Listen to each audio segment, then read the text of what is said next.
webinar, more detail on our level being webinar, 9 mastery, more detail on our level being 9 mastery program. Wow! Mastery program. Level being 9 mastery. Okay, welcome to You Learn Naturally Radio. It's a really great pleasure to speak to the team. We are discussing our high altitude balloon project, You Learn Naturally High Altitude Balloon Project.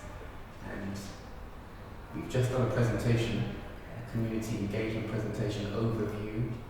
Cadet Berhan, has led that presentation, and two members of our STEAM research team, Liza and Fabiana, have also contributed to that. But this podcast is to give a bit more conversation to that. So I'm very pleased to welcome you all here for us to discuss this. Welcome to You Learn Naturally Radio. Berhan, please introduce yourself. Let's go. Ashima, I'm Astehmari Berhan, and I'm from the level being 9. I'm a level being 9 cadet, and this is a presentation about my high altitude balloon project. Our high altitude balloon project and what we're doing. So, over to you, Berhan. Okay. So this Hashima, I am level being 9 Astehmari Berhan, and this is a presentation that I have made and has been edited by Astehmari about the HAB, which is a high altitude balloon.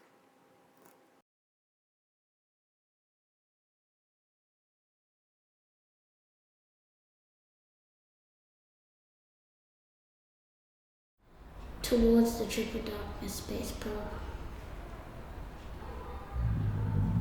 Okay, so thank you for your introduction.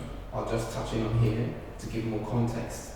The High Altitude Balloon Project is an extension of another project, which is the Triple Darkness Space Probe, in which we are organizing to do a STEM project around launching a CubeSat, which Berhan has a presentation video on as well, into space. And in order to get the proper feeling for managing a big project like that, we've decided to do this high altitude balloon project, which is taking our learning to the stratosphere, to the borders of what people might think of as outer space.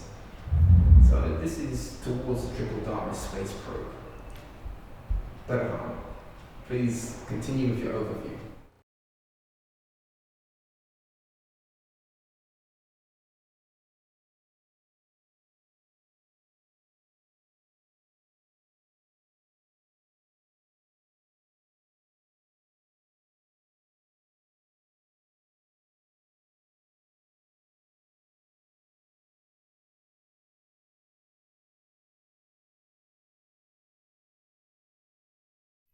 We need your support. We're appealing for support. Thank you. Thank you.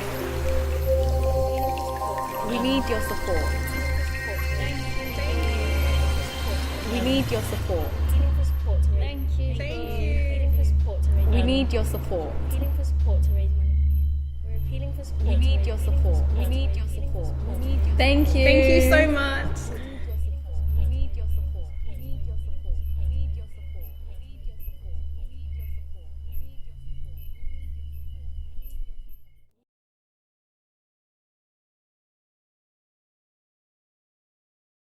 need your support. We need your support. We need your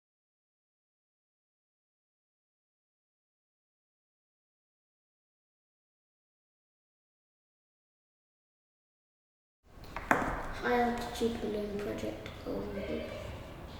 Our project is to send a high altitude balloon into near space.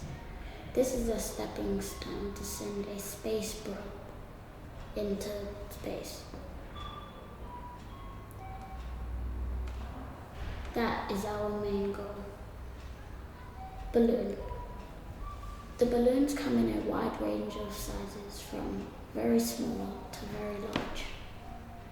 The bigger the balloon, the higher it will go and the further it will land.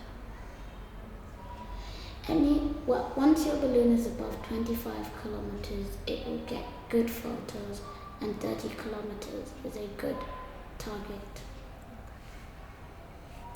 A calculator can be used to size the balloon because you can get different sizes of balloons for different altitudes. Try to get an ascent rate of 4 to 5 meters per second. Payload.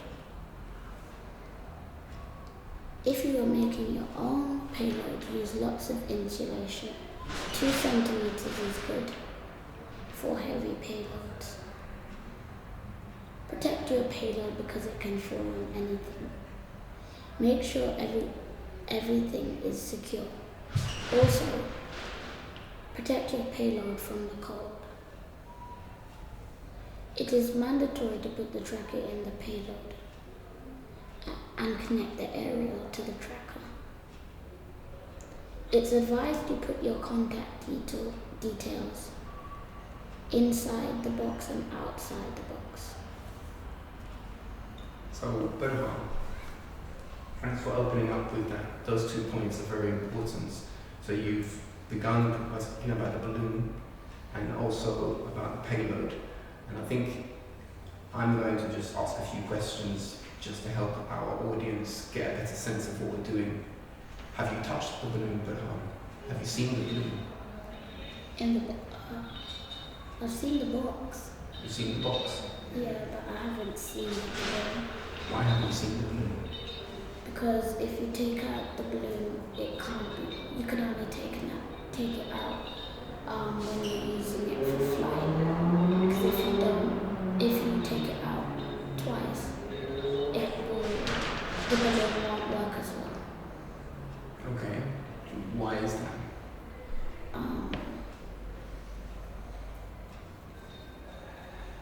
Because it may get damaged. Okay. Well, this is right. This is the sense of it. If you touch the balloon with your hands, the oil from the hands, you can damage the balloon. Okay. So you were telling us a bit more about the payload. What does the payload look like? So our payload it's a box, and it's a black box, and on the outside it says Triple Darkness Space Probe. So a payload is, you can put items in the payload, and we have polystyrene boxes in our payload to put our melanin battery, which is, the melanin is from this octopus's ink. And some people make payloads just out of the polystyrene and tape it up so it's strong. But we're using a black payload. When you say black payload, what do you mean? It's a box and the color's black. Okay. And Wooden box? No.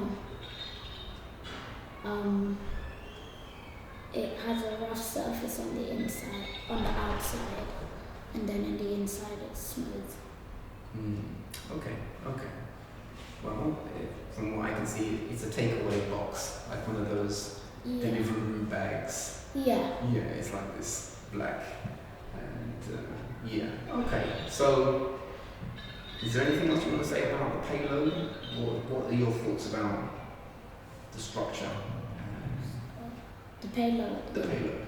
It's used to, if you have any items that you want to carry into near space, it changes the way they form. So we're testing to see if our melanin battery will change the way it works. Okay. Is there anything else going into the payload?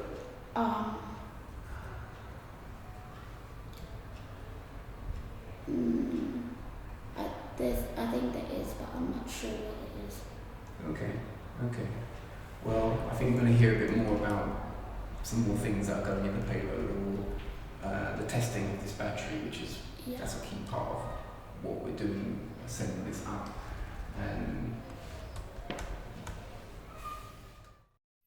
We need your support. We're appealing for support. Thank you. Thank you. We need your support. We need your support. Appealing for support to raise. Thank you. Appealing for support to raise. We need your support. Appealing for support to raise money. We're appealing for support. We to need raise- your appealing for support. We to need raise- your appealing for support. to We raise. need your Thank you. Thank you so much. We need your support. We need your support. We need your support. We need your support. We need your support. We need your support. We need your support. Okay, please continue, Berhan. Parachute. At the top of every parachute, they have loops to connect to the balloon. It's best to aim for a landing speed of 4 to 5 meters per second. You can use tape to stick the polystyrene boxes or containers down inside the payload. You'll need to know the payload weight, which you can estimate by adding together the weights of the heavier items and allowing 100 grams for the container and duct tape. This thing you're telling us about, Berhan, is this related to the parachutes? What's the reason for the parachutes? Why do we have a parachute?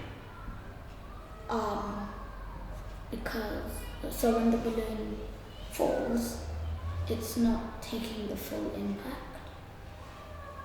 Okay. I think maybe we've dived in quite far, because some people might not even know what we mean by a high altitude balloon. Let's just recap a bit. What is this high altitude balloon? What's going to happen? What does it generally look like? Let's say you were introducing it to your friends at cricket. You do cricket, right? Yeah. Yeah, okay. Let's say you were your cricket club. You were just happened to mention that you were doing a presentation on high altitude balloons, and they might not have any idea what that means. So how would you explain it to them? I'd say a high altitude balloon is a balloon that can go high into the sky. It goes into the stratosphere. You can track the balloon. You carry a payload with the balloon, and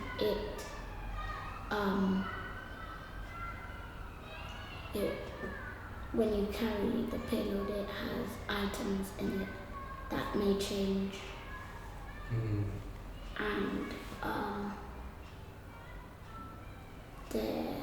And then you can, and that's what I would say. Okay. And how will you know where it's gone? You'll track it. Okay. So, and there's also a app we're using, a software we're using so it will predict the weather on that day, and it will estimate where the balloon will land. Okay, cool. So when you send the balloon up, why doesn't it just keep floating up and go anywhere? Because the balloon is only made for a certain altitude, because when it gets into the stratosphere, the pressure is too much and the balloon pops. So if I was to have a balloon, a party balloon, and I send it up into the sky, the pressure, the air will start to, it will just go away, and the balloon will eventually fall back down, or it will pop up in the sky. Okay, cool. Alright then. So the parachute then is for when the balloon's broken? Yeah. Okay. Alright then, let's go.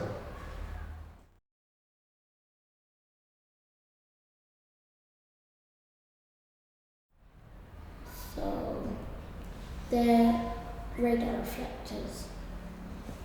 Radar reflectors can be bought or made yourself. Small high altitude balloons are recommended to not have radar reflectors. Radar reflectors are used for good visibility for other flying objects. So if we were launching the high altitude balloon and there was a plane, it would have the radar reflector and other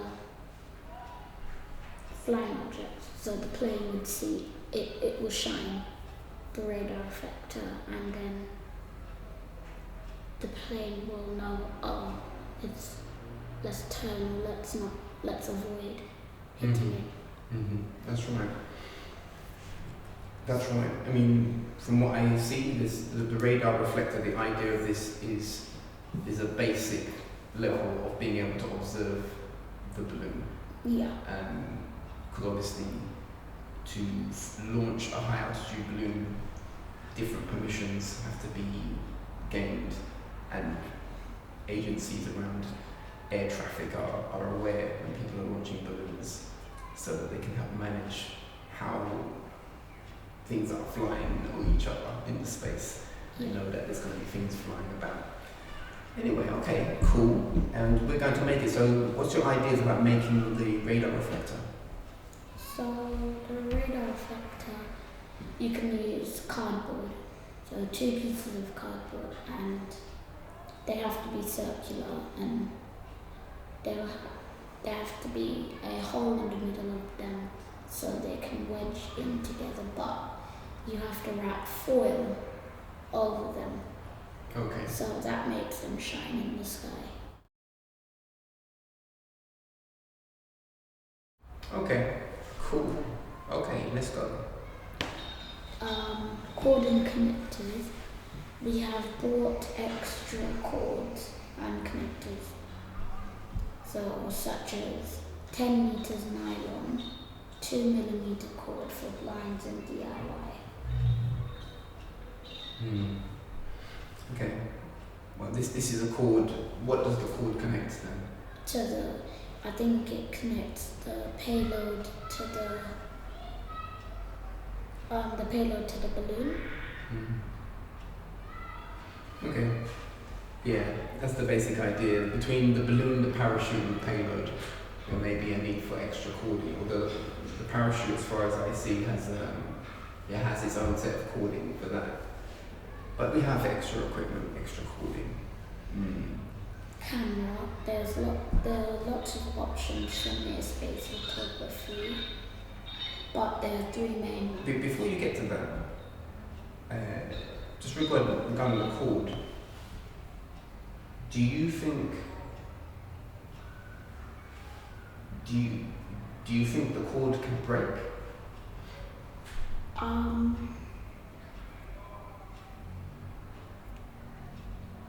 Possibly if you're not using a strong cord.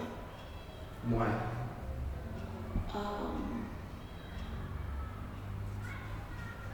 What would make the cord to break? If it can break. So if it goes, because the stratosphere is very cold, so if it goes to the stratosphere and it freezes, the cord freezes and it gets icy and it comes back down and it melts, it could possibly break. Or if you don't launch the balloon in the right place and it hits a tree, the cord could break or get stuck. Okay, I hear you. I get what you mean. So I mean, the change in temperature is quite a lot of change in temperature, so it can affect the material. Okay. Oh, and also the impact. The impact. Yeah, because it's a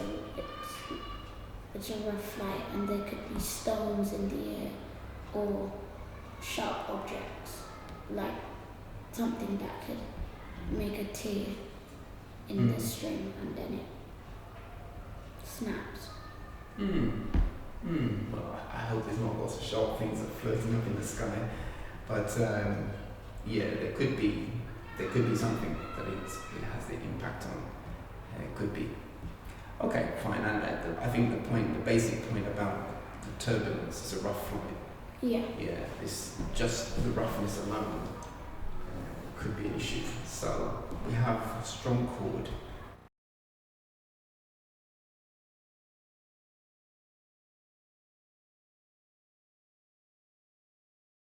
Okay, you started to speak about cameras. Yeah. So where's the camera go? Well, you could put the camera inside or outside the payload, but it's best to put the camera inside and create a hole and put plastic or a clear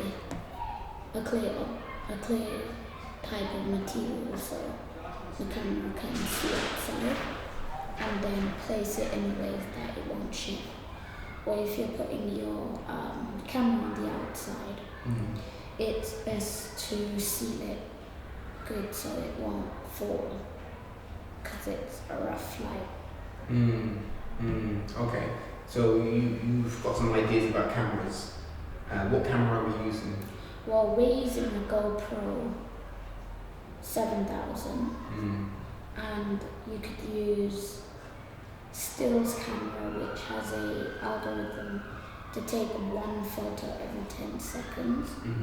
You could also use the Raspberry Pi camera. A lot of people use the Raspberry Pi tracker, and they use the camera as well. Okay. And it's best you don't use the camera case, because there will be condensation where the lens is, and this will give you a poor video. Okay. And we're doing a review after your main presentation. You gave this presentation to a small gathering of members, and you were telling a personal story about that. I think it's useful for you to share that. How do you know about condensation in things? So I was having a shower and I had my watch on and it got wet. It's waterproof, but it got wet and there was a lot of condensation. So I asked Astehmari, what should I do? He said, I'm not going to tell you, because if something goes wrong, you say, oh, Astehmari said to do that. So I searched on Google how to take condensation out of my watch, and it said there was 4 options. Put it in rice, wrap it in cotton wool, wrap the watch in cotton wool, put it in a container, or leave it for 2 to 3 days. So I put it in a container for probably about 15 hours, and it worked. Okay. Were you pleased with your progress with that? Yeah. But now I know what to do.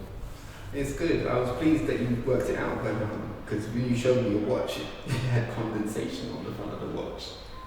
So, and I'm very pleased that we don't have to have that. We can't have that on our projects.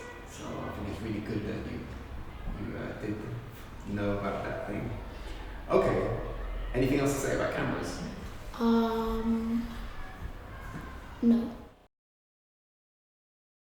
Level being 9, more detail mastery. On our level being level 9 mastery program. Detail on level 9 mastery program. Wow! Mastery program. Level being 9 mastery. Okay, let's go. Flight termination unit. The flight termination unit is a special tool that we use if the balloon is going out to sea or somewhere that we don't want it to go. It will cut the cords from the payload and the balloon, and we're not using this because due to budgeting, and it's also a heavy item. What does the heaviness have to do with it? So the heaviness might reduce how high our balloon is going. Okay, cool. So yeah, I think you've explained that quite well, and so we know when, if there was a time to cut. So what will we do then if we don't have a flight termination unit? Well, if it goes out to sea, or we could, a suggestion is take a boat or some way of transport that can get us to get the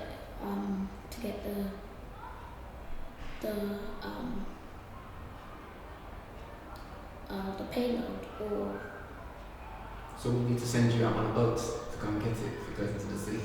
not me. Not me. The people in the chase car. Oh, okay. Well, that must be Liza and Fabiana. Maybe not, I don't know. Okay, we'll work it out differently, no problem. Don't you want to be in the chase car, though? Yeah. What is the chase car? The chase car. It will have the GPS in it, which we will use to see the balloon, because so we'll use that, and then we'll see, and then we'll drive to the balloon and where it says the payload is. Actually, you learn naturally. Remember, you can't break me or fracture me.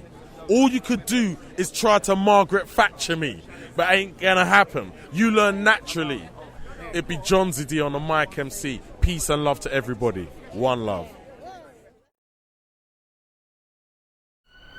So then, balloon inflation and gases. So it open the gas flow and allow the balloon to fill the gas. The gas we're using is helium. It's best to measure your filling, and you'll know when to stop putting gas in because it might pop. The way you'll know is the balloon will start to float, and it might, but have a good grip so it doesn't float out, so it will probably start to float, and you'll know to stop putting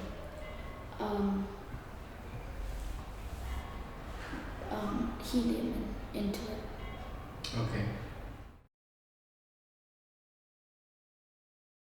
So I'm going to do a launch and recovery introduction, and then our STEM research team, Liza and Fabiana, will give a launch and recovery in more detail, and they'll also be showing what they've done, like the microcontroller setup, the Arduino programming and electronics for high altitude balloon, GPS tracker and radio sensors.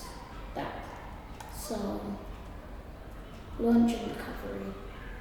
When you're launching, you first have to make your checks. Check if the GPS is working, check if the cameras are secured properly, and do the same for the payload. Gloves are mandatory because you can get a very bad cut from the nylon cord. Why might you get a cut from the nylon cord? Because it's sharp. Like with wire, you'll get a cut from it. I hear you. It's sharp, so it's thick and sharp, so the balloon doesn't, the balloon and payload don't disassemble mid-air. I hear you. Okay. I mean, I agree. It can be like that. Many people don't think of it in that way. But if, for example, the balloon moves swiftly and you're holding cord attached to the structure, it could cause a burn on the hand if it moves fast enough. So you have to be careful with these things. And then we have recovery.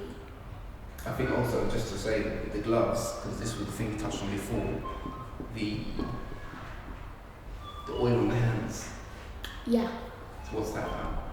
So the oil on the hands will destroy the balloon. Well, when I mean destroy, it will damage it because the balloon is very delicate. Yeah, that's right.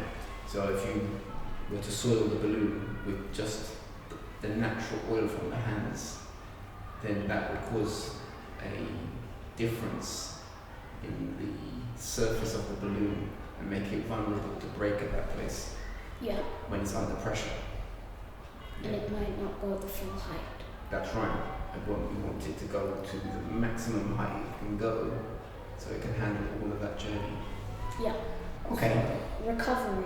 On that point, because you're going to invite some children along to this families along to the launch day, and I can imagine lots of children wanting to touch the balloon, all that stuff. You know how children are, but and so I think you should be in charge of that, because if you can explain it, then maybe they will say, oh, actually, we shouldn't try to, because a child might want to just touch the balloon just to play with it, just because it's a big balloon. So you're going to have to be ready to explain this thing so that everyone respects this point. Yeah.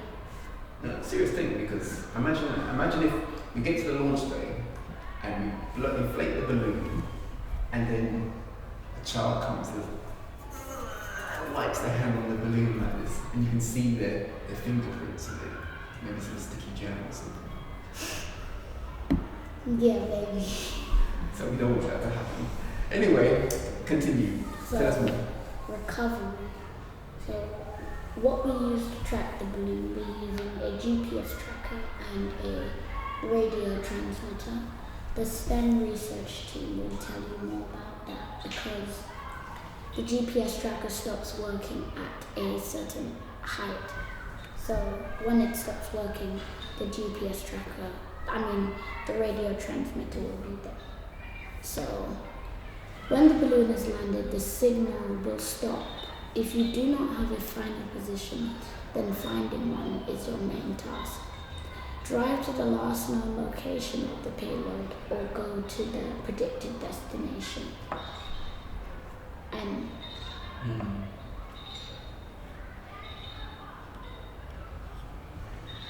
so I'm now going to hand it over to the STEM research team.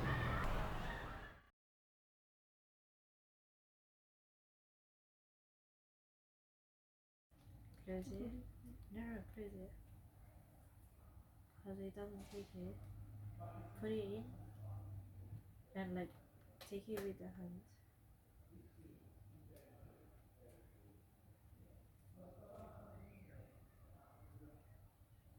You don't have to change that.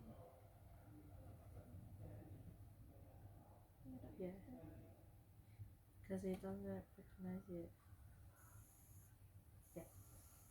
Done.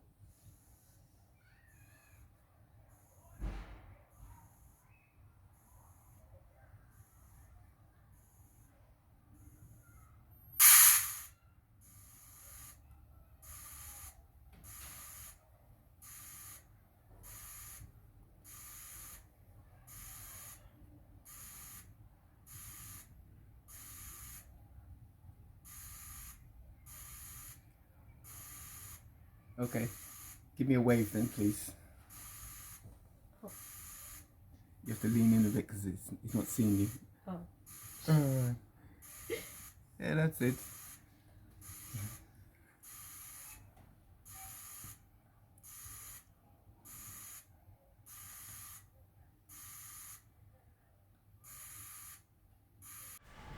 Liza, Fabiana.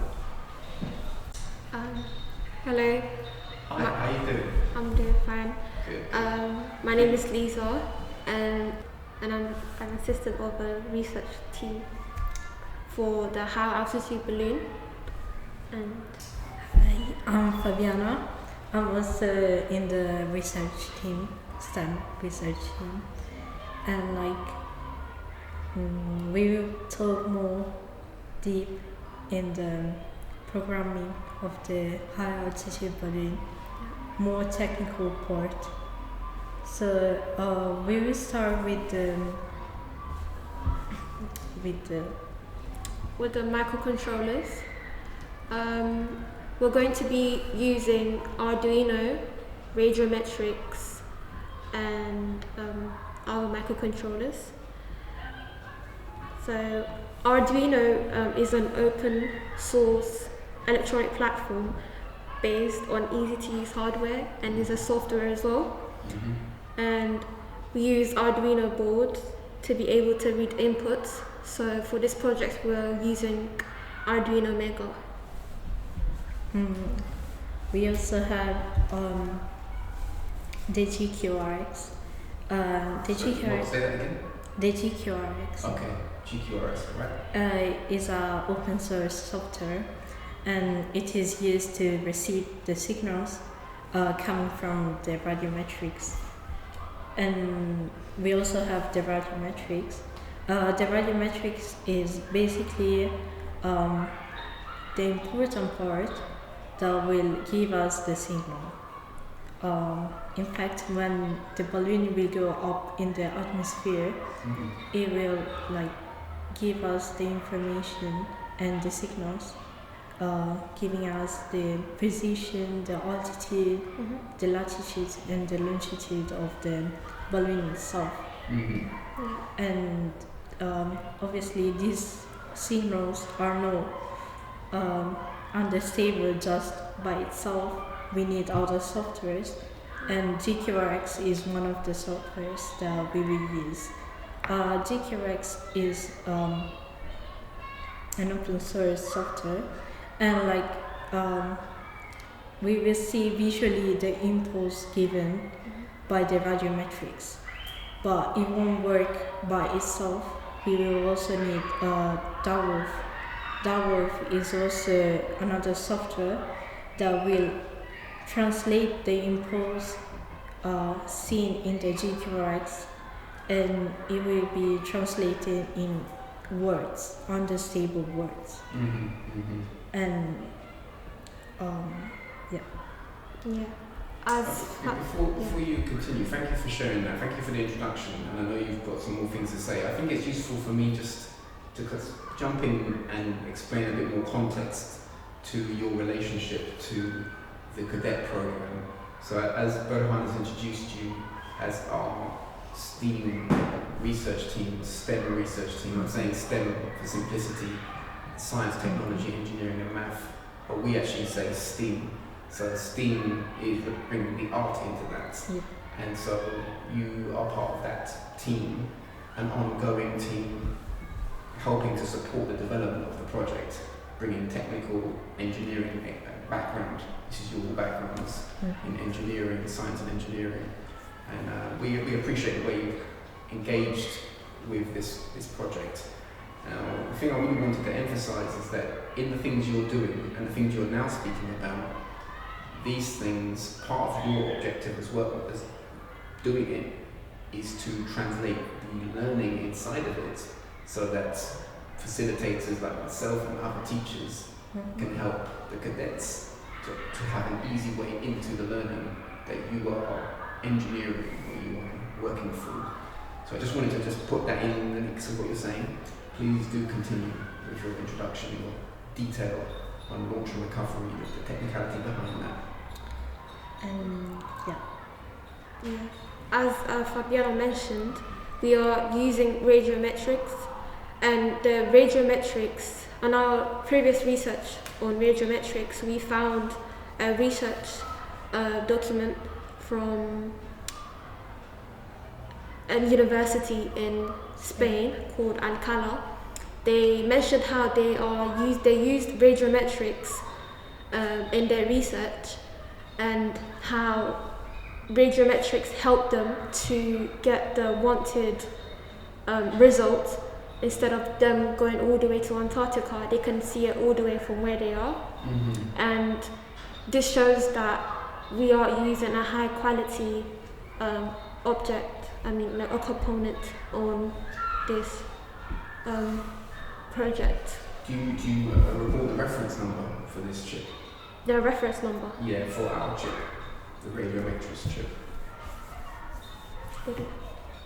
Is VH1.144.100,800. Yeah. Is that one? Yeah. So basically in the reference number we can see how much far we can get the signal and what is the frequency that we can use to get the signal. For this transmitter? Yeah. Okay, so just for full clarity, because obviously we're going a bit technical now and you are the technical team, and so you are speaking about a radio transmitter component, which you've just spoken about some of the software that goes around configuring and testing and utilising that thing. Okay, cool. And just to reiterate my point, this that you're talking about is the high end of how we engage cadets, younger learners, into advanced STEM, science, technology, engineering and math. And I am very interested, although we haven't yet done the debriefing of making curricula out of your experience of developing this, we will do that.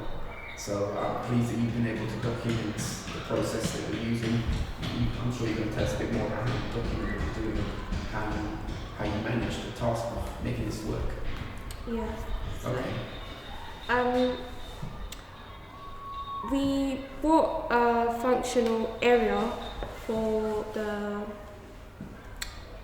radiometrics. For the Say that project. again? We bought a functional aerial. Okay, a functional area. Yeah. But we are also planning to make our one by ourselves. Okay. Since we bought all the things that are required.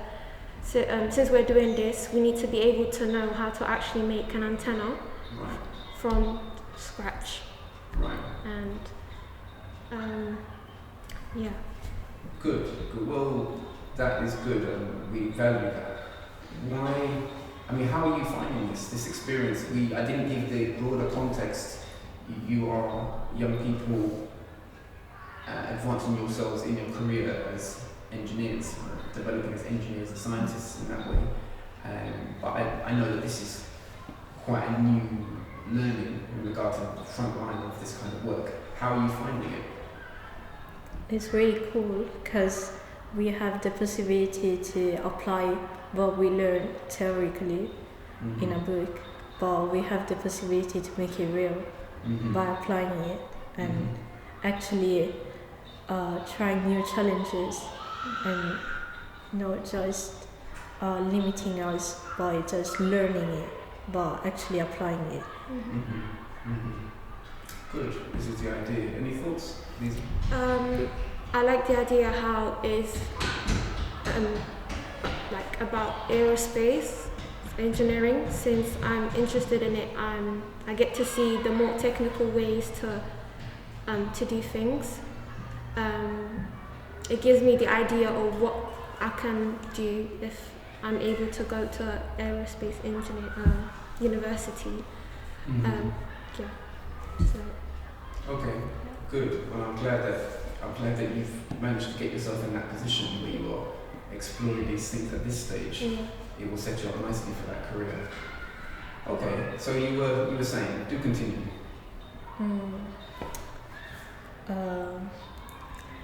We are planning to create our new area, and we already have ours. We bought it. What's involved in that? Because most people, I think, as I said, we're going in technical, and I hope and trust that the audience of You Learn Naturally Radio are still with us on the technicalities. But this is what it's about.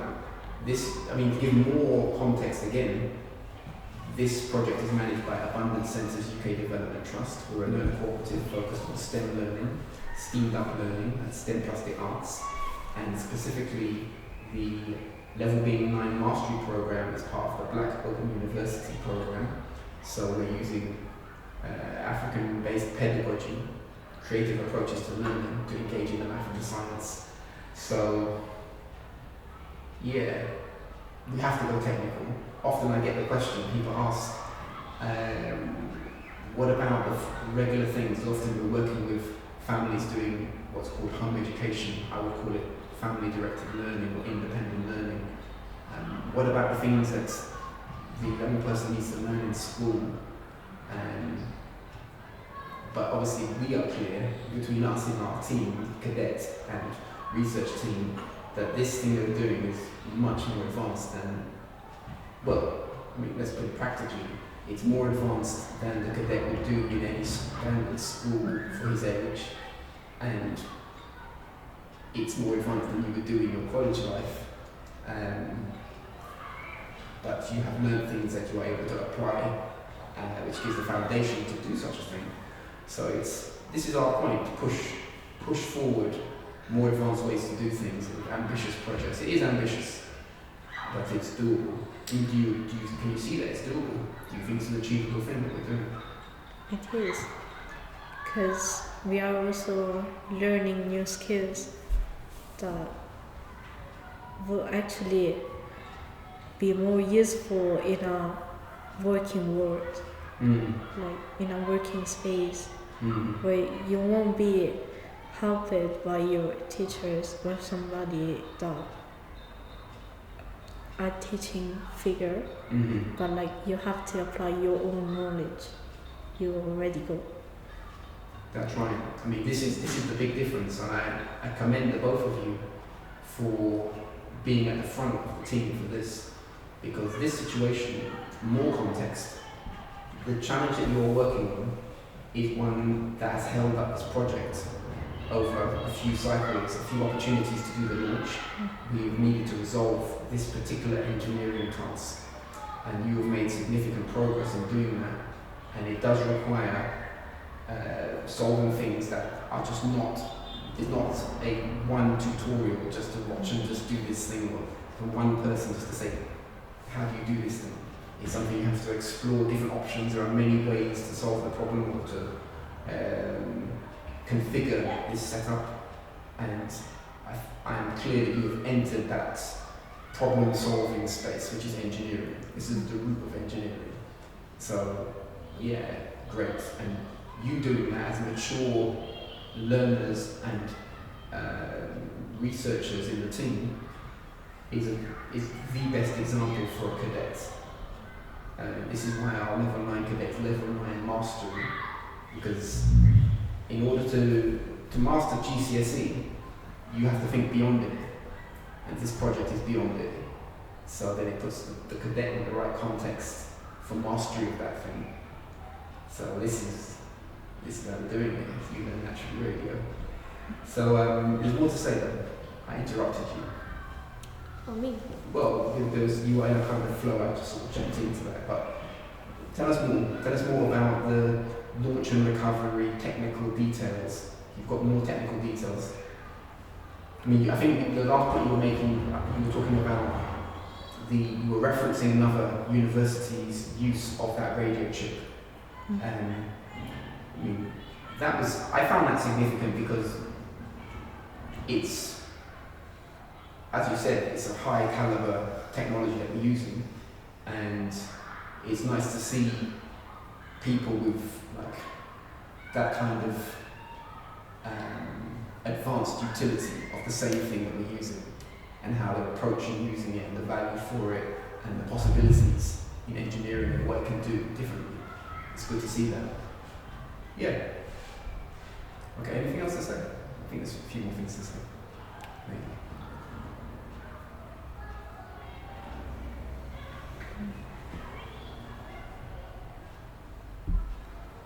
We can talk about the GPS. Okay. I mean, I think you can talk about the GPS a bit more, and because we focused on one side of the tracking. I think Berhan, in his introduction to this part, he mentioned, well, between two of you, you've mentioned the need for two tracking systems to work together, and so you have been concentrating on configuring these two things to work properly. But there are more things to be configured. Berhan mentioned the battery, and so there are other things, other sensors. Do you have anything to say about those things? Yeah, we are on the edge of testing the different parts, comprehending the battery. Is a melanin battery, right? Yeah, melanin battery. Melanin battery, we have to test it to see if it can actually function when it goes up in the atmosphere.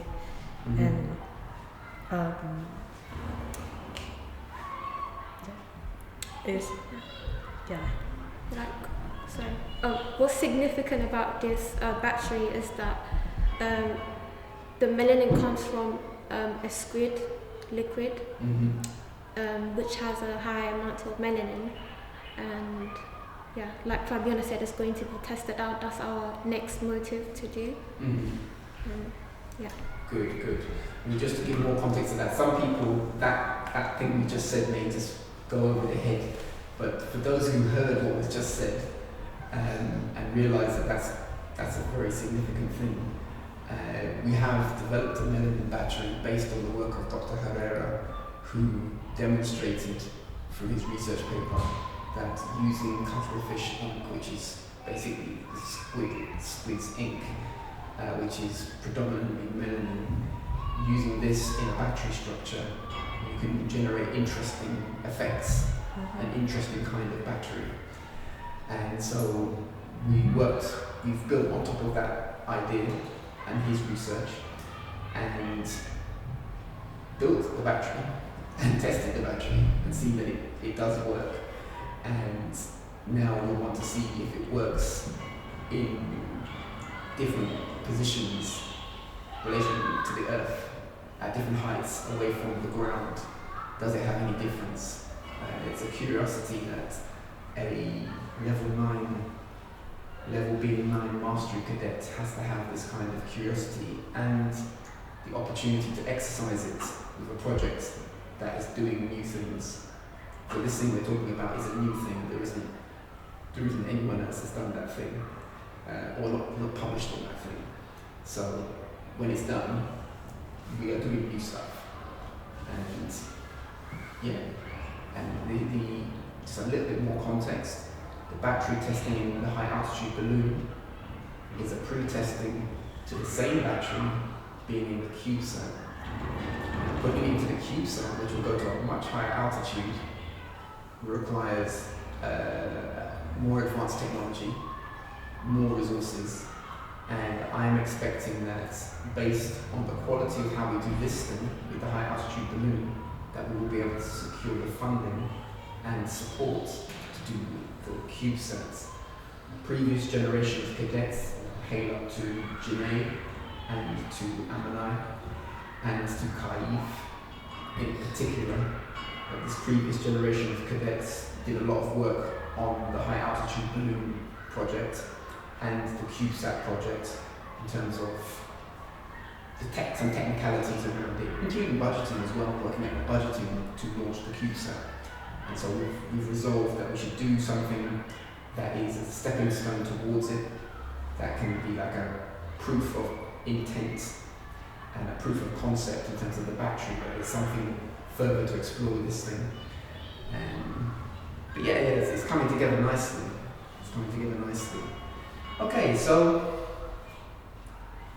yeah, so to reconnect to what you were saying, the controller needs to have sensors, a way to sense the performance of the battery, to collect the data, and to have it stored somewhere, maybe on the SD card on the controller, or transmitted so that we can have that data, data collection. Do you know about data collection, Berhan? Yeah. What do you know about data collection? Well, data collection, so we have collected lots of data from different items like the activity of the Arduino board, the transmitter and receiver, and there is data we will be collecting on the day of the launch, like the sunrise, the balloon activity, the battery activity, where the balloon lands. This data can answer a lot of questions, and this data can be broadcasted in many ways. And the questions show how much data we have collected and the way we collected the data, and also the quality of how we collected the data. Thank you. Very, very important. Because I mean, at the end of the day, if we launch this thing, I mean, there's two sort of fundamentals We can launch it, but if you can't track it, then, what is it, Berhan? Party balloon. It's a party balloon. It's just gone, there's no evidence, nothing. So you have to be able to track it, you have to be able to find it and recover the payload. And when you get the payload, if there's no data, then this is not as nice. Even the camera, I would mention that the camera that's data as well. It's going to collect visual data, and that has to be stored more than likely on an SD card in the camera, but we have to collect that. So, yeah, and all these things, we are embedding the math and science learning in this way. So we're coming towards the end of this overview. Thank you both teams in that way. Berhan for the level 9 cadets and Liza and Fabiana for the steamed up research team. There are ones that have come before. I would big up Elizabeth, who did alongside with Casper and Joel, their generation of this team did a lot of work around this project as well, so I commend them also.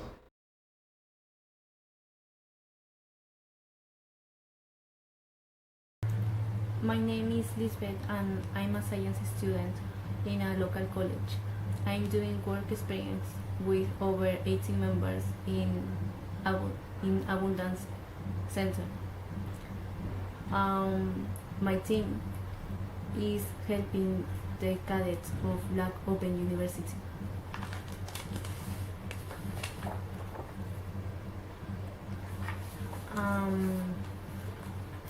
My organization is appealing for funds and technical support to help us with our great project. I'm going to share my experience in this project. So at first I thought it was going to be boring, but as we were getting along and we were getting deeper, I found it interesting and even enjoyable.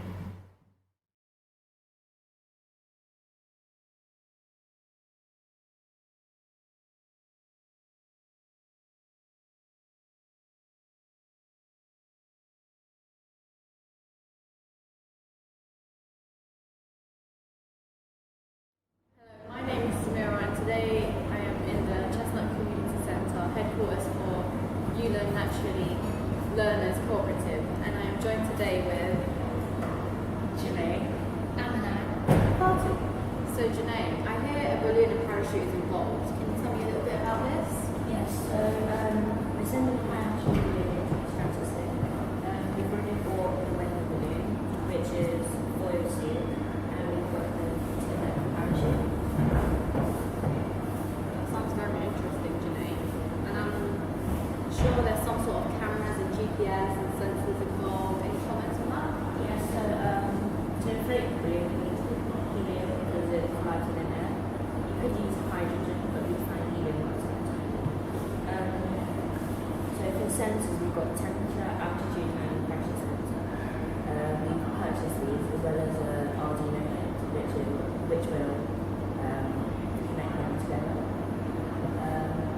The radio reflector has to be used as well, which is made out of tinfoil so that air pumps can spoil from and to connect the payload to the balloon, we'll have a nylon string which is 2 millimeters. And I'm aware that you have done recent landing predictions. Yes, we have religion from Chestnut Park, TBC, and we've been incorporating civil aviation.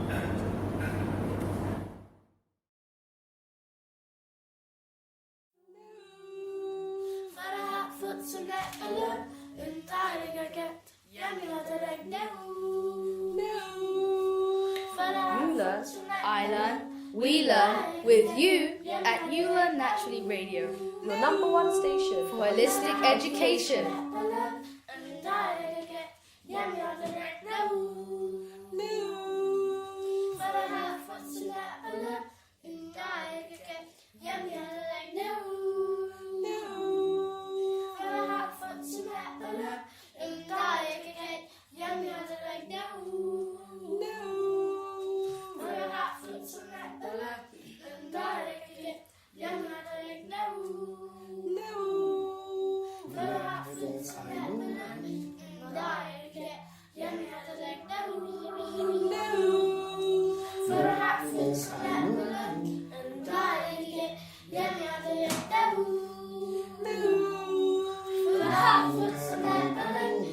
You learn, I learn, we learn with you at You Learn Naturally Radio. Your number one station for holistic education, education, education, education,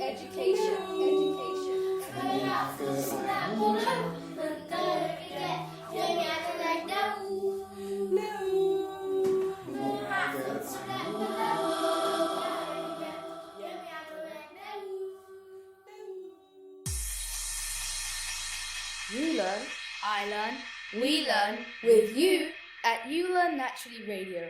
Your number one station for holistic education, education, education, education, education, education, education.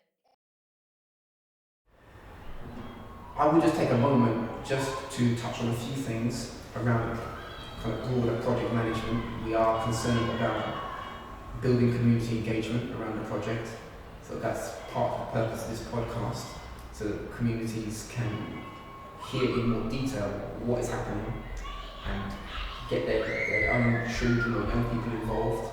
There's a secondary place. If ones are not able to do the full mastery program, there'll be sort of supplementary learning that people can engage in to still get the benefit of what we're doing. It will be a communal resource like that. We will be making a full report on the project in terms of how the whole thing has worked through and the outcomes and outputs. Outputs being different kinds of resources that come out of it.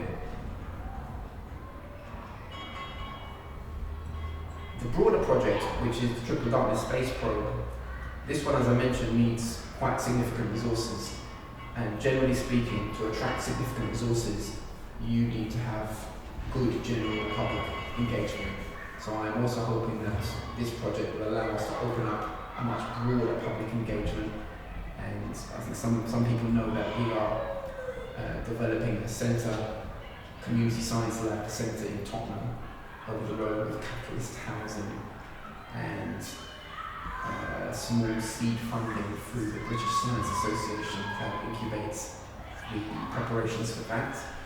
So there's a lot in the background, and I would say that that's pretty much the summary of the overview, but I would like to ask, before I go to Berhan, to ask for his closing comments, his reflections on the learning so far.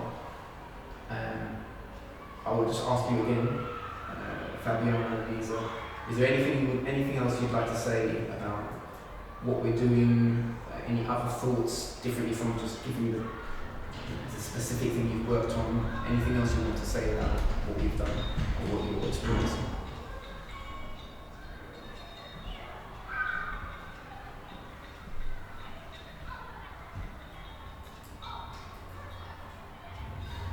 About the experience itself, or like about the project itself, or like our experience? Anything that you would like to say about your experience, about the project itself, or just more personally in terms of the workspace that you've come into in regard to working with Abundant Centres UK Development Trust. What I would add to this then, just to make it clear, you have come through a program which enables workplace experience, and this program is a national program. All further education institutions try to engage their students in this kind of program, and it's the nature of things that in programs like that, some people fall out of the process of doing that thing. It's inevitable. It's education. It's anything really. People fall out, and you have not fallen out. The two of you have not fallen out of the placements. You've managed to fully engage, and you've managed to balance your academic requirements, your work requirements. You have reporting to do to your further education institution. You're doing that. You have reporting to do with the project, which we haven't actually touched on. I should mention that. You're using our open project management space, which is a fully agile project management space.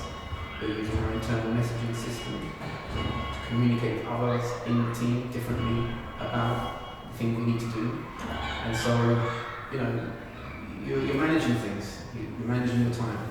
So when the time is complete, without a doubt, you will have an advantage over others who don't have the experience or have not built the competence and capacity to manage stuff like that. So that's really that's where I'm going with it. But if you have anything else to say, you can do that. Yeah, it was interesting how we had to keep up with real work with this project, and our students where we have to study our engineering studies. So we had to equilibrate these two worlds and try to keep up with both of them. Yeah. It was interesting because more probably when we go to uni, we will have to work and at the same time study. Right. So we are already seeing how it's like, and having our experience of how to keep up with both of them. That's right, exactly. You nailed the point. And this is why, not to get too political on it, but this is why the government have a policy of encouraging young people to do work placements and get experience. And universities look to that because they want to see if you can handle it in advance. Employers look to that because they want to see who can handle it and hit the ground dynamically like this. So it's valued, the capacity that you're building by doing this kind of thing. Beyond the fact that it's of service to us and our project, it's of service to the sector. Engineering in this country is not where it needs to be, or science or math, performance-wise relative to other countries. The government will have to confirm that, they will know that. So nobody's saying that we're at the top of everything and we're just good. We're not good. So they need more engineers, more scientists, more mathematicians, more level B9 mastery cadets to lead. And yeah, so I commend you again for the way you stepped into that and held the position. The fact that you've done it will serve you. I would ask one more question, because you've come close to a different approach to learning. You've been witnessing Cadet Berhan in his learning and others coming around space and families and different things like this. And so I wonder what your thoughts are on this, because this is a bit different to what you know previously, right? Am I right to say that? It's not the typical way to study, where you have your book in front and you have to memorize all the information there, but you're actually understanding what you're learning and not like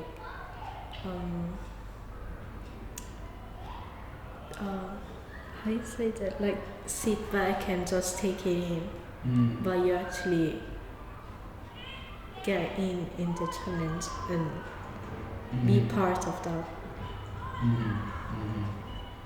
Yeah, this is what we call unified knowledge. It's the integration of things, or embracing that things are interconnected rather than fragmented, trying to separate one subject from another thing and making them both to become abstracts. So the project space allows the natural integration of things, to see things together. Any thoughts around that line, Liza? You also come out your comfort zone and start to become more independent with your work and more responsible. And that helps you to visualize how work, when it comes to what you want to do with like engineering sector is like. It gives you a bit of a preview what it's like, so you're like ready to when you will be going to your engineering sector whenever you can. So it gives a more realistic idea of how it is outside. Yeah. And instead of, because we're more used to doing academic work, so when it comes to more handiwork and also using what we know, like learning new things.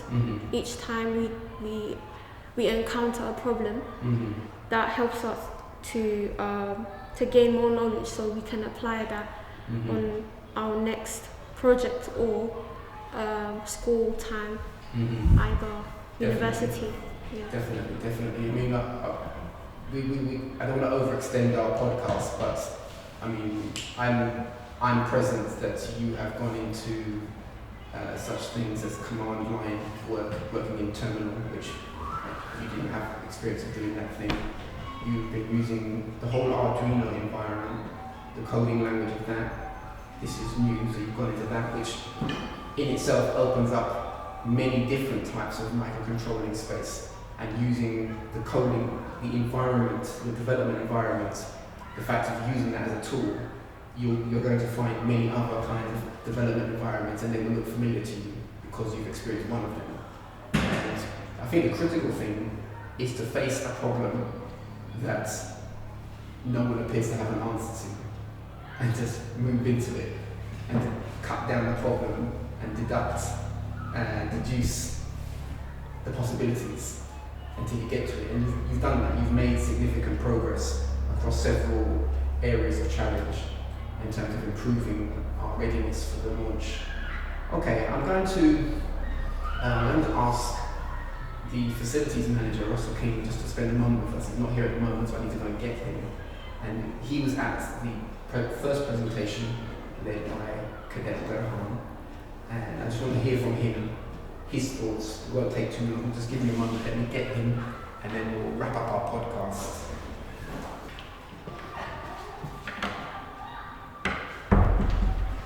He's on the phone, he's coming. Level being 9, more detail mastery. On our level being level 9 mastery program. Level being 9 mastery program. Wow! Mastery program. Mastery program. Level being 9 mastery.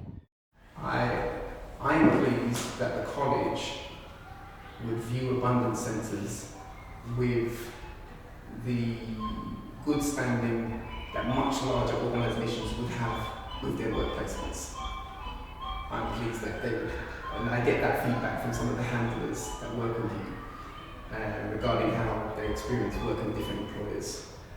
So, but I know even inside of that, most don't document it like this. We have to document it.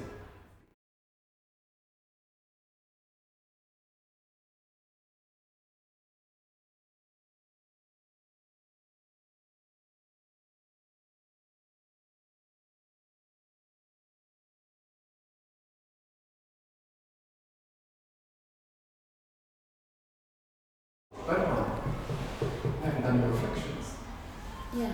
Let's move on to your reflections. I have asked to summarise this before our colleague arrives, facilities manager, to summarise your reflections on the learning so far. Because obviously this whole project is a vehicle for your learning as a level being 9 cadet. So what's your thoughts? Well, I've really enjoyed this quarter. When you say quarter, what do you mean? 3 months, so our learning is in quarter. How many quarters have you done? 1. Okay, so this is your first quarter? Yes, so Okay. my biggest achievement was learning how to do the Mantis memory matrix. Okay, 1 minute. Cheers. Thank you for joining us, Russell. Have a seat. We're recording You Learn Naturally Radio. We've done the full overview to what we did in our presentation. We're at near to the final point. Berhan is just giving his reflections like this, and then I'll be happy to hear from you as to what you've seen and how you see the process. Berhan. How to do the Mantis memory matrix. It was really interesting. Everything has been interesting, like doing learning about watts and joules, the number relationships, the hertz, Ngoma, and all the fun things. Well, everything was fun, like using the microscope, and these are the big ideas that I think connect to the hierarchy. So one moment, because you're saying something there which is let's say it's technical. When you say these are the big ideas, some people may not know what you mean Big by that. ideas of mathematics that I think connect to the high altitude balloon. Okay, well, good. I'm very keen to hear what you have to say about this, but I want to always try to make sure that the audience of You Learn Naturally Radio have enough resources to stay with us in our reasoning. So maybe you should tell us what the big ideas of mathematics are. Well, you have the classic ideas, origin, art, mathematics, kut, look, kaful. So kut is number, look is measure, and kaful is ratio. So the big ideas of mathematics, we have put them into a cube called the Astehmari matrix, which I did talk about just now, and there are 27 points, and there are 21 big ideas and 6 classic ideas. Okay. Just name them. Just give us the basic naming of them, just so, because you were just about to say how you see the big ideas connecting to the projects. Is that right? Yeah. Okay, and I'm saying, just stop a moment, let's just say what the big ideas are, then you can say how you think the big ideas connect to the project, which is the high altitude balloon project. Yeah. So, the big ideas. I don't think you have to do it like this. Okay. Origin, art, mathematics, kut, look, kaful. Big idea number 1, number. Big idea number 2, the base 10 enumeration system. Big idea number 3, comparison. Big idea number 4, equivalence. Big idea number 5, operation meanings and relationships. Big idea number 6, properties. Big idea number 7, basic facts and algorithms. Big idea number 8,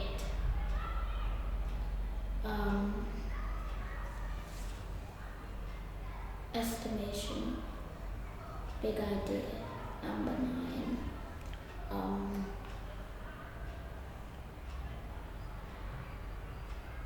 patterns. Big idea number 10, variable. Big idea number 11, proportionality. Big idea number 12, relations and functions. Big idea number 13, shape, equal and inequalities.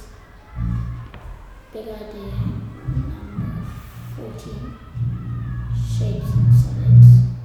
Big idea number 15, equations. Big idea number 15, orientation and location. Big idea number 16, transformation. Big idea number 17, measurement. Big idea number 18, data collection. Big idea number 19, data representation.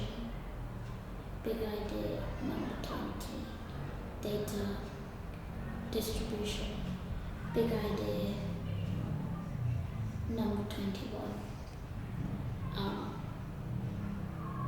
the chance. Okay, thank you. So that's the big ideas.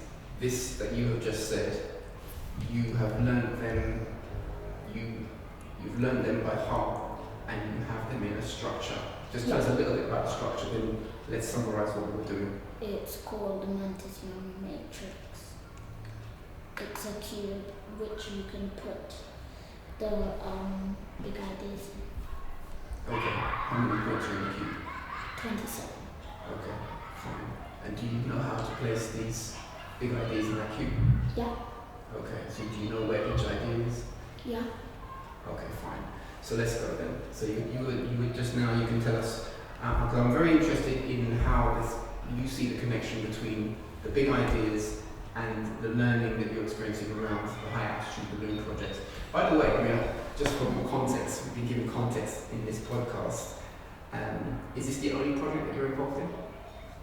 No. Okay. Would you like to just say some other things that we're doing? We're talking about this one. People might think this is the whole thing. Triple Darkness, Base Pro, My Alama, the Redundant Self Trike, and The DIY recumbent, build a recumbent trike. yeah. Free build cycle, engineering of that, yeah. Yeah. My Alama. Objectives, Alama's objectives, that's right. That's in the project management space. So have you learned, because I was saying that to the team, that part of their, it's an advantage to them to have learned to use a project management space. Are you involved with the project management space? Yes. What's your involvement with it? My Alama and the trike, the three-wheel trike, the high altitude balloon project. Do you use it, the project management space? Yeah. How do you use it?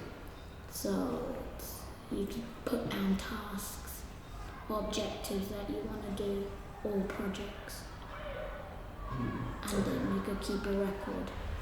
Okay, cool. Alright, so yes, tell us a bit. I know Russell's a very busy person in the centre, I don't want to hold him too long. But give us your thoughts about how the big ideas relate to the project. So basic fact, the one I think is basic facts and algorithms. A lot of the facts seem complicated. A lot of the facts that seem complicated are basic, and the algorithms simplify them, like where the balloon is going to land and what size balloon we need for a certain altitude. One of the algorithms is testing the stability of the payload. The algorithm is to throw the payload down the stairs, and if it shifts, moves, or isn't stable enough, make it more secure. You keep on doing. When you say shifts, I think you're speaking, and I'm sure that some people don't know what you're talking about. If the policy. Why would you throw the payload down the stairs? To test how stable it is. How stable it is? The payload. Payload. And the polystyrene inside. Okay. Maybe if I just ask the research team, do you know what he's talking about? I know I haven't briefed you directly about it, but is it clear what he's saying? Do you get what he means? Okay, well it's enough that there's enough silence. So if they're not, this is the research team, so you have to explain it in a way that's very clear. So you throw the payload down the stairs to test if the polystyrene inside is stable enough. If the polystyrene what's in the polystyrene? The melanin battery, the GPS tracker, the aerial, the radio transmitter, the radio receiver and transmitter. Okay, is it clear what he's talking about now? Right, okay.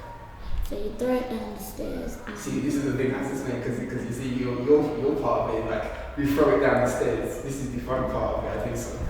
But you can't miss out the detail, otherwise it won't make sense to anyone else. You throw it down the stairs another child. to test how stable it is, and if it moves or the polystyrene box opens, or it gets damaged, we will have to make it secure and keep on making it secure until it's secure enough, because as we spoke about at the start about the turbulence, the turbulence going down from the stratosphere is more than throwing the payload down the stairs. That's right. So you'll have to apply a lot of force. Are you looking forward to that? Yeah. Okay. Yeah, okay, it's cool. But what this means, just to say, obviously the boards that we're using for the testing at the moment, we're using basic boards where you can plug pins in, but we have to solve that. We have to have another kind of board where we're soldering the parts together so it's fixed. And then all of that is cushioned inside of the payload with polystyrene and other things. I was looking forward to research assistant Dave doing this particular thing, but he's a bit busy right now. And so, anyway, we have to not only build it so it works, but build it so that it works and doesn't fall apart under pressure. Yeah, that's what working means. Okay, let's go. What else do you have to say? Estimation. So we estimate and calculate everything, but estimation comes first. So we estimate the size of the balloon, the height of the balloon, and where it lands. So we estimate that, and then they turn. When you say the height of the balloon, you mean the height of the balloon will go to? Yeah. Okay. And then we turn them into calculations. Yeah. So where it lands will be a calculation. The height of how high it's going to go is going to be a calculation. The size is going to be a calculation. So the estimations turn into calculation. Okay. Or prediction. Predictions and estimations turn into calculation. Okay. Well, okay, I hear you. I think where we estimate, where we have to, we estimate. Where we can, we calculate. And when we're good at the calculating, we make forecasts. Yeah. Okay. So orientation and location. The high altitude balloon can be orientated. One of those orientations is which way it's facing. So if it was facing the right and the wind was blowing to the left, it would orientate to the left. So the environment, which is a windy environment, is moving the orientation of the balloon. So it's pointing that way instead of pointing this way. Okay. Okay. Cool. That's clear. I mean, and just to reiterate what you're doing right now, you are connecting the big idea, which is orientation and location, with a fundamental part of this project. Yeah. Okay. And then the balloon can be located in many different ways, like the transmitter and receiver, the GPS tracker, and other GPS trackers, other radio and receiver transmitters, and other ways. Transformation.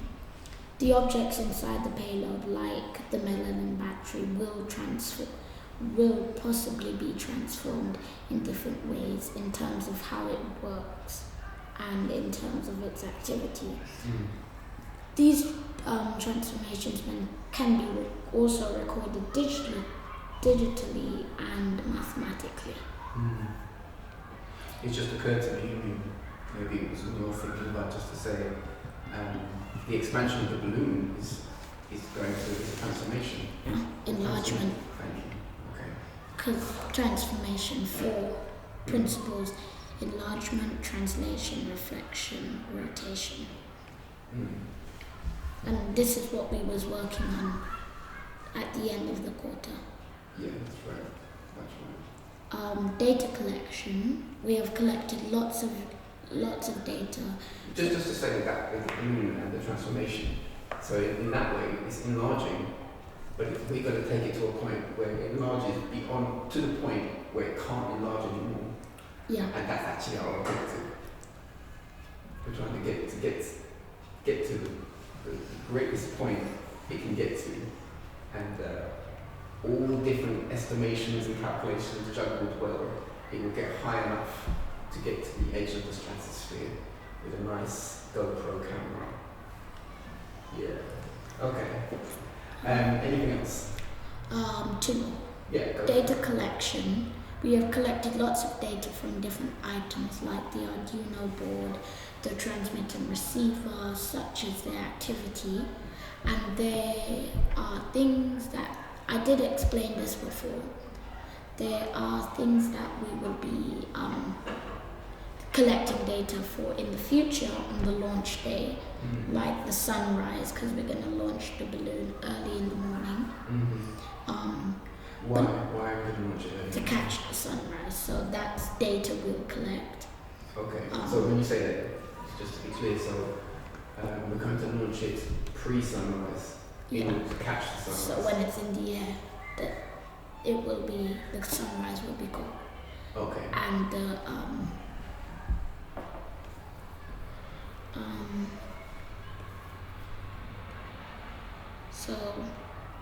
and then the data. So the balloon activity can be recorded in many ways, like using the camera. So the turbulence, if it's shaking, the camera will shake because the balloon's connected to the payload and the camera's connected to the payload. Yeah. So it will feel the same vibration or turbulence as the balloon. Yeah. Then the battery activity and where the balloon lands. These types of data can answer lots of questions, and those questions or this data can be broadcasted in many ways. The question shows how much data we have collected, and the way we collected the data, and the quality we collected the data. So, when you say the question shows, what exactly do you mean by that? So if someone asks, what did you use to collect the data? It will say, oh, we use the GPS tracker to track where the balloon went. So if they asked, oh, how long did it take? How high did if they say, how long did it take you to blow up the balloon? And we say, oh, just a few minutes. That shows bad quality that shows that we collected this data in a bad quality. So, but if they ask, how long did it take you to fill up the balloon? And we say, oh, 5 minutes and 30 seconds, this is a good quality. Okay, right, I get your point. I mean, just to build on that point as a final point, it's a final point, right? Data distribution.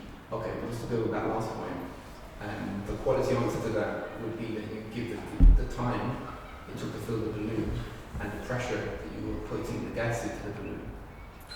If you have a low pressure, it will take longer to fill the balloon, and still fill the balloon. But if you do it with too much pressure too fast, you might break the balloon. So just giving the time might not give all the whole story about the quality. Yeah. So you need more data than the time. The time and the pressure. Anyway, let's go. It's good though. It's a good inquiry. We have to think like that. This is the mastery. Okay, distribution. Let's summarize that. I know that's data distribution. We can also distribute data on websites like data about our experience, the cords and connectors, and many more, like the Arduino, the recovery of the balloon, the activity of the battery, the activity of the balloon, how the microcontrollers worked, and the payload activity. We could represent these categories visually or by listening. Visually is preferably the best way. Okay. Like this presentation, someone could come and see it visually or audio. Okay, I hear you. Okay, I hear you, and I hear what you've done with that, where you've gone with that. What I would have to say is that you are interpreting data distribution in an off-point way, because you're thinking about sharing the data with others, which is more data how you present it. Data representation. Yeah, data distribution is averaging. Remember we did that thing with the number of children in the houses? Oh yeah.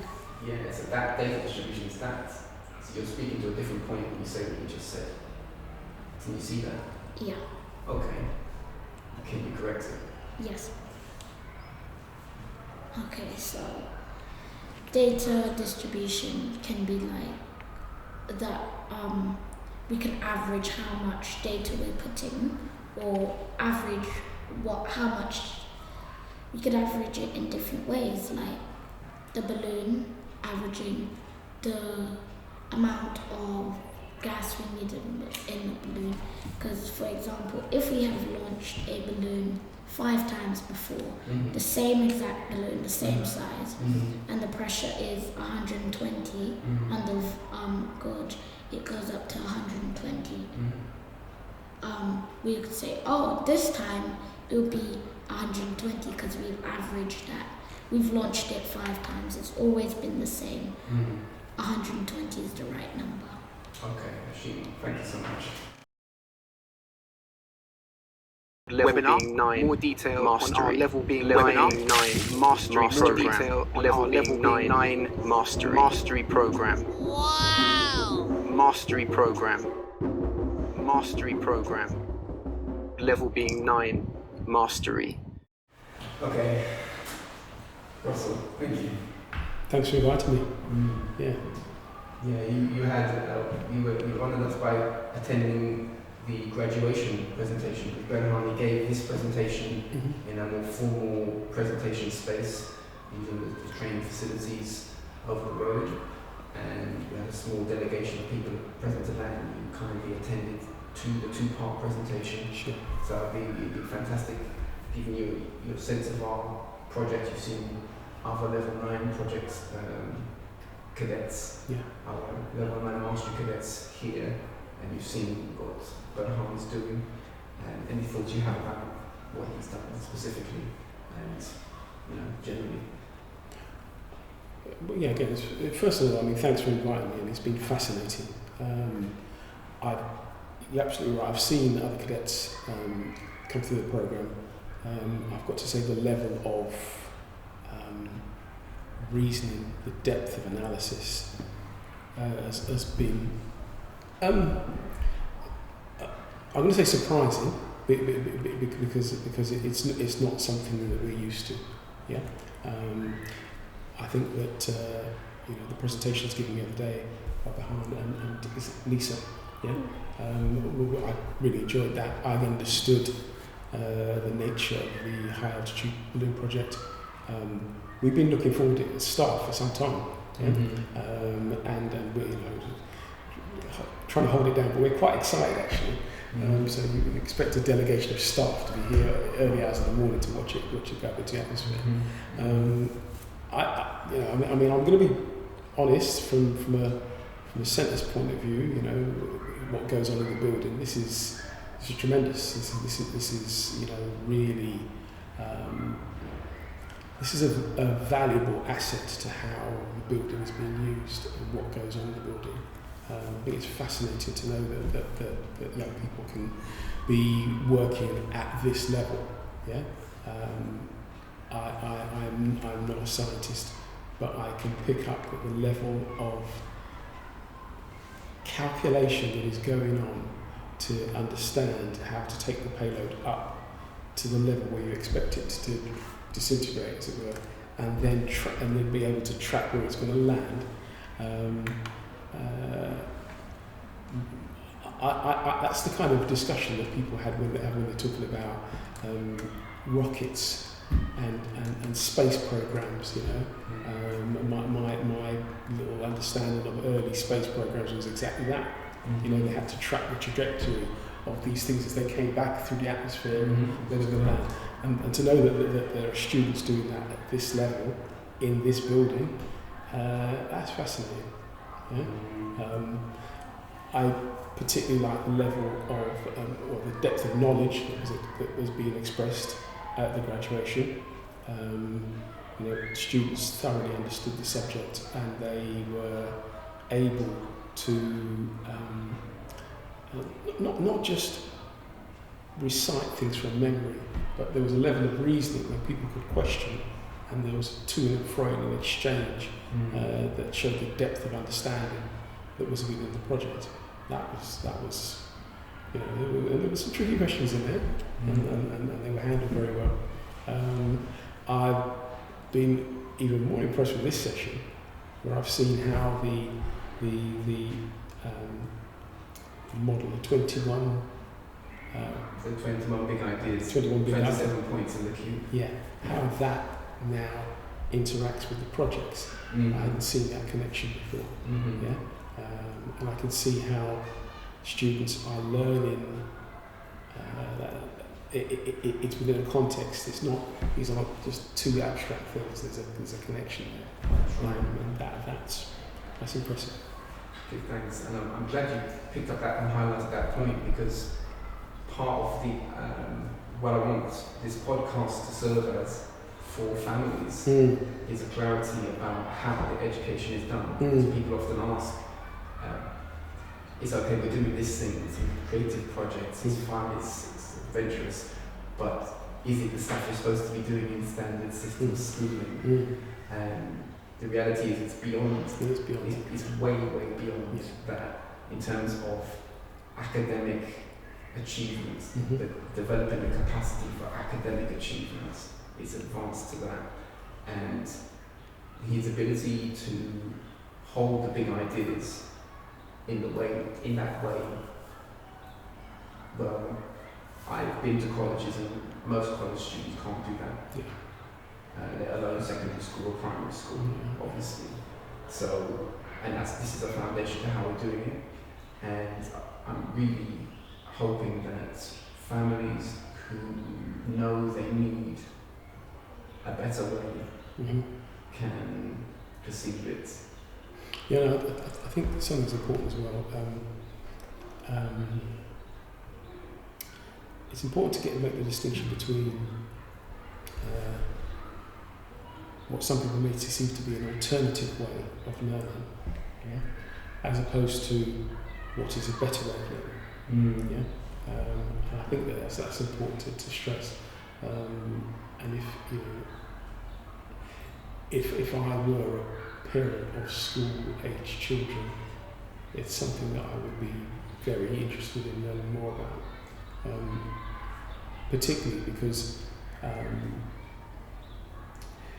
you can fall into this trap or way of thinking that this is just a different way of teaching, and when you do that, then you're immediately sort of making that comparison with what is mainstream schooling. You're looking for the points where they maybe what's the word I'm looking for? There's some kind of correlation between the two. They're congruent, where they're congruent. Where they overlap. They overlap perfectly. But if you, and I can understand why people would do that, but you're perhaps not getting the essence of what is being taught, the depth of it for one, and the what's the word? The level of mastery that is going on. I'm of a good age now, but I can still remember going through the mainstream school system, and to say that we mastered things, or you were taught to master things, that wasn't there. You learned stuff to a level that got you through an exam, but to say that you mastered a subject, and that was it exactly. Subjects were discrete things. If you took it upon yourself to make the kind of intuitive kind of connection between things, or you had a skill that you used in one area that you felt that within yourself that you could use in another, fine. But you weren't taught that. You weren't taught the connection. And there wasn't a foundation which you could then apply elsewhere. You had to kind of make that intuitive leap yourself. And quite often, if you did, it came much, much later in life, certainly not at this stage. That's right. This is something I'm conveying to our research team, that you can't, there's no point to wait for someone to try and convey at the higher level that the best university or the high quality employer is really looking for. At early levels of learning, people are not conveying the right quality, the excellence. They're not conveying it. What's being conveyed is kind of minimal functionality. And that's the gold standard. But it's not gold. So, but the ones who are within the space, we have to clarify that, because the mastery program has its own benchmarks, and so everything that comes around it has to reference those benchmarks. This is it. And this podcast, You Learn Naturally Radio, is evidence to that. Absolutely. So, on that note, I thank you all. Is there anything else to say? I'm happy to hear it, but I think we've done a good reasoning. We were clear. Well done. Shima to you all. And, thank you so much. Well done to you. These bits. Hashima. Thank you. Level being 9, more detail mastery. On our level being level 9 mastery program. Detail on level being 9 mastery program. Wow! Mastery program. Level being 9 mastery.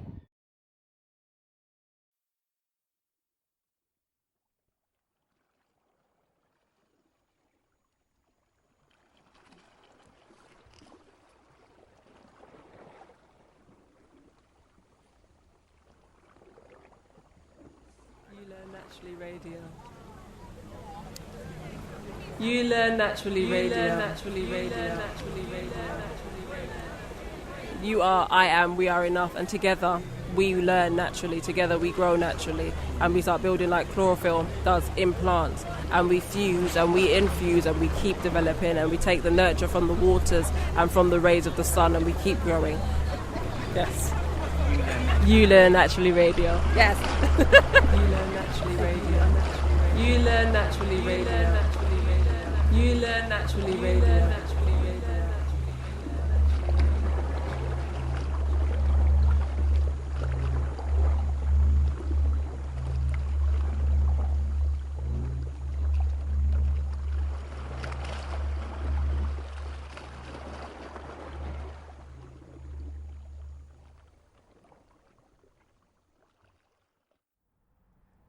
Ashima, Leslie Ann Saunders, welcome to You Learn Naturally Radio. It's a pleasure to have you here. How are you? I'm blessed and highly favoured. Indeed. Well, we have been working on our Level 9 Mastery Programme first graduation. Your son, Cadet Berhan, Astehmari Berhan, has completed very well his graduation presentation on the High Altitude Balloon Project, and this marks the first quarter of his learning in the Level B9 Mastery Program. So I have been speaking with members of our team, and obviously with the cadets and people who witnessed his presentation, and it will be very, very special, a great thing for the audience of You Learn Naturally Radio to hear from you, the mother of Berhan. Please introduce yourself. I'm very happy for you to speak about some of your projects that I know you're very involved in community work, and you have your eye on many things globally, global developments. So I'm happy for you to explore these things as we speak, as they connect. Yes. Well, please introduce yourself. My name is Leslie Ann Saunders. I am the mother of Berhan Tensai Saunders Jackson, and I have always been an advocate for home learning and exploring the benefits of nurturing a child in the creativity that they've been born with. I am a hair historian. That means I transform the stories of people's hair journeys into a visual art and audio recording, and preparing for an exhibition later on this year. I'm also a hair consultant.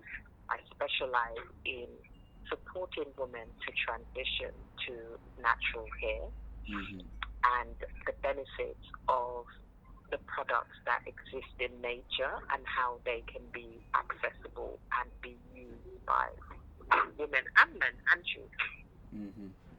I'm also a hair artist because I consider that the great work that we do with hair is not just about styling the hair. We're creating art every time we do a pattern in somebody's hair. So that service is available for individuals, for people in TV and film. I'm also a support worker for children in foster care. I work one-to-one with renewing the child's self-esteem after they've suffered trauma, and I do a specialist piece of work called restorative justice. And I love what I do. I do have my hands in many pies, so I'm working with a team of wellness practitioners around the world, primarily in Jamaica and Trinidad. I have a farming project with my father in Trinidad where we look at growing our own food in an organic way without the use of chemicals or fertilizers, but using natural fertilizers like things like garlic and neem to manage the attack from insects and pests on plants. I'm also working in one of the core members on an organization called Mambo African Academy, which is founded by Safisa Yehena in South Africa. And this organization is supported by Saki Masandinkwa, who is the father of typography, and he has a digital arts academy in Zimbabwe. I recommend that people really do look into Saki's work. He has a TED Talk and a video on YouTube. And amongst all of these things, I still find time to explore the beauty of the Level B9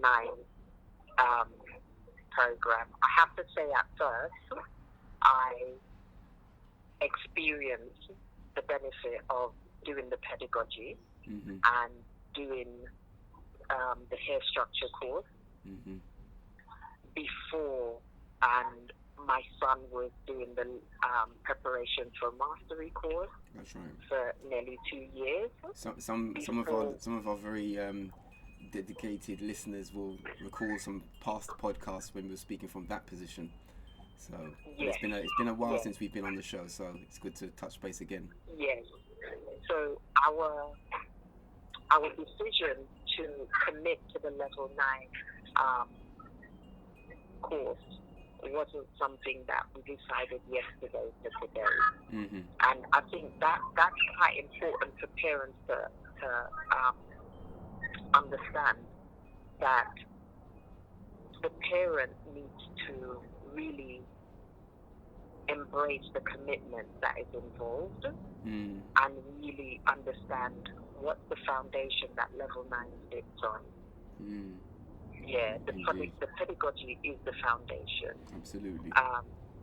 And I also discussed with my son, we went through the program, we went through the curriculum, we went through the payment plan, and he himself worked out, what was required of him and, how the payment plan works. So he was fully aware of what was required. Yeah. And your son is 10 years old? Yes, he's 10 years old. He turned 10 in March. So he actually had been doing the preparation for mastery from 7 years old, if I remember correctly. Yeah, 7 years old. Sorry, one moment. Just for members of the audience, you may hear some very dynamic sounds. So we're in an outdoor situation, but actually on a phone call. So we're speaking through the phone. So there's a couple of dynamics with the sound. Different sound qualities may happen there. That was a passing plane, but I know my machine picks these things up very nicely. So yes, please continue. Yeah. So was fully aware of, what his commitments were, what was expected of him, and what he would need to do in order to complete his program. Yeah, that has been a very important thing because it's a leadership program, so it's important that the cadets have their own ownership of the process. And I think I highly respect the way you've empowered him to own it, down to the level of how it's financed as a family, rather than the parents just taking it and them child not really seeing the detail. So it's good. He's going to come into more advanced budgeting. Well, he already has come into more advanced budgeting ideas just inside of the projects. So exactly. Let me, some members would be listening for the first time perhaps. So let me just recap where we are, what we're actually talking about. So the Level B9 Mastery Program is a program for children and families.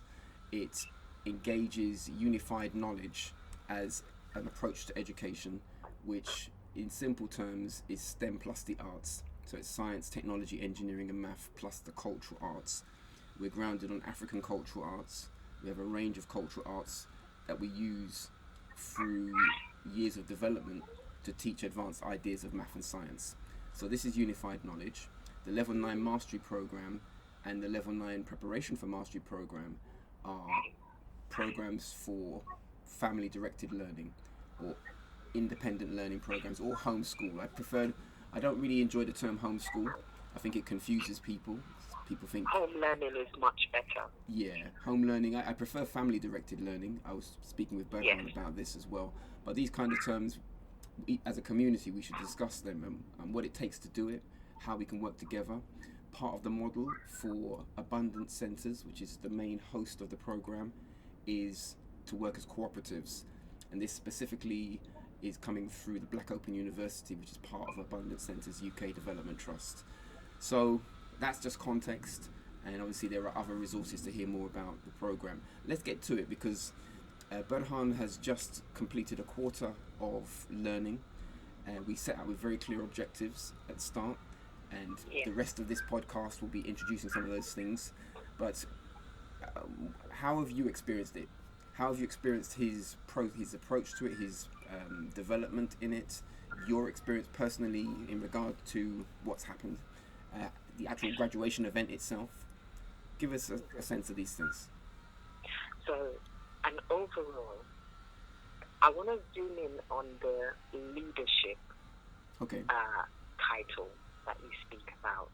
Mm-hmm. And this is, for me, this was the USP for the unique selling point for Level 9 Mastery Program. Mm-hmm. Because my experience of mainstream school is that leadership is not nurtured in school. Repetition is, and a child is encouraged to repeat information, but not necessarily look at what are their unique qualities within. Mm-hmm. So when I read through the curriculum and we went through it in detail, when I went through the curriculum, I realized that this program would be perfect for Berhan because he seeks knowledge outside of himself, but look to attach who he is to his environment, to the people around him. When we started in January, mm-hmm. I decided to come and, be part of the session for like the first week, and then the second week, mm-hmm. Kind of step back a little bit, maybe be there for drop him off, and then be there for the lunchtime, and then be there for pick up, and then gradually ease him into being there on his own all day. Mm-hmm. And I think this is important for parents to, support that kind of settling in period. And that has helped him with his leadership. There were some. Before you move off from the leadership point, I want to just support what you said regarding the difference between the school system, standard school system, and our space. So, as well as repetition, the key in a standard school system is submission. So the learning pedagogy is one where learners have to submit to the authority of the school or the authority of the curricula to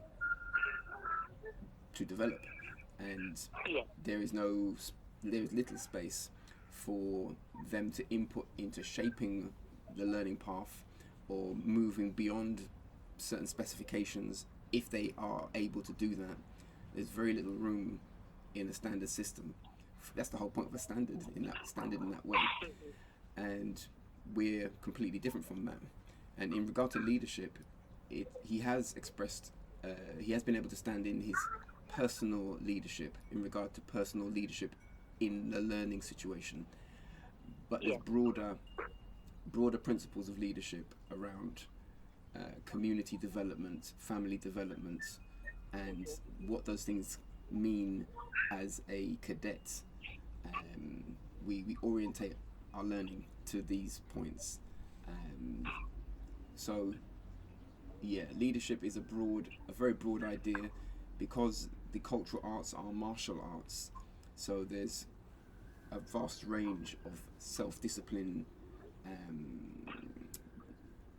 processes and practices that we engage in, which are the tools we use for teaching the math and science.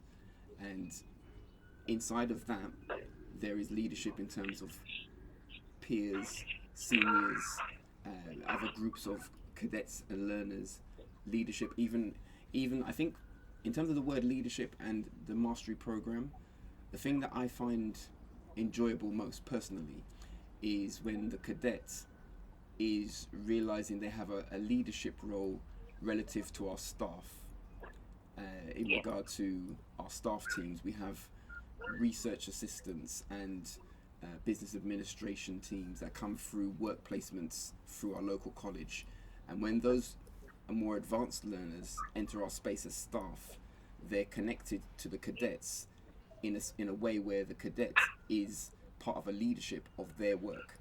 The work is integrated like that, and that's a very special leadership position. I've seen him shine in that space several times. Yeah. Because he's had experience of being in a leadership position outside of the mastery program, in his performing arts school, and supporting his dad in his business.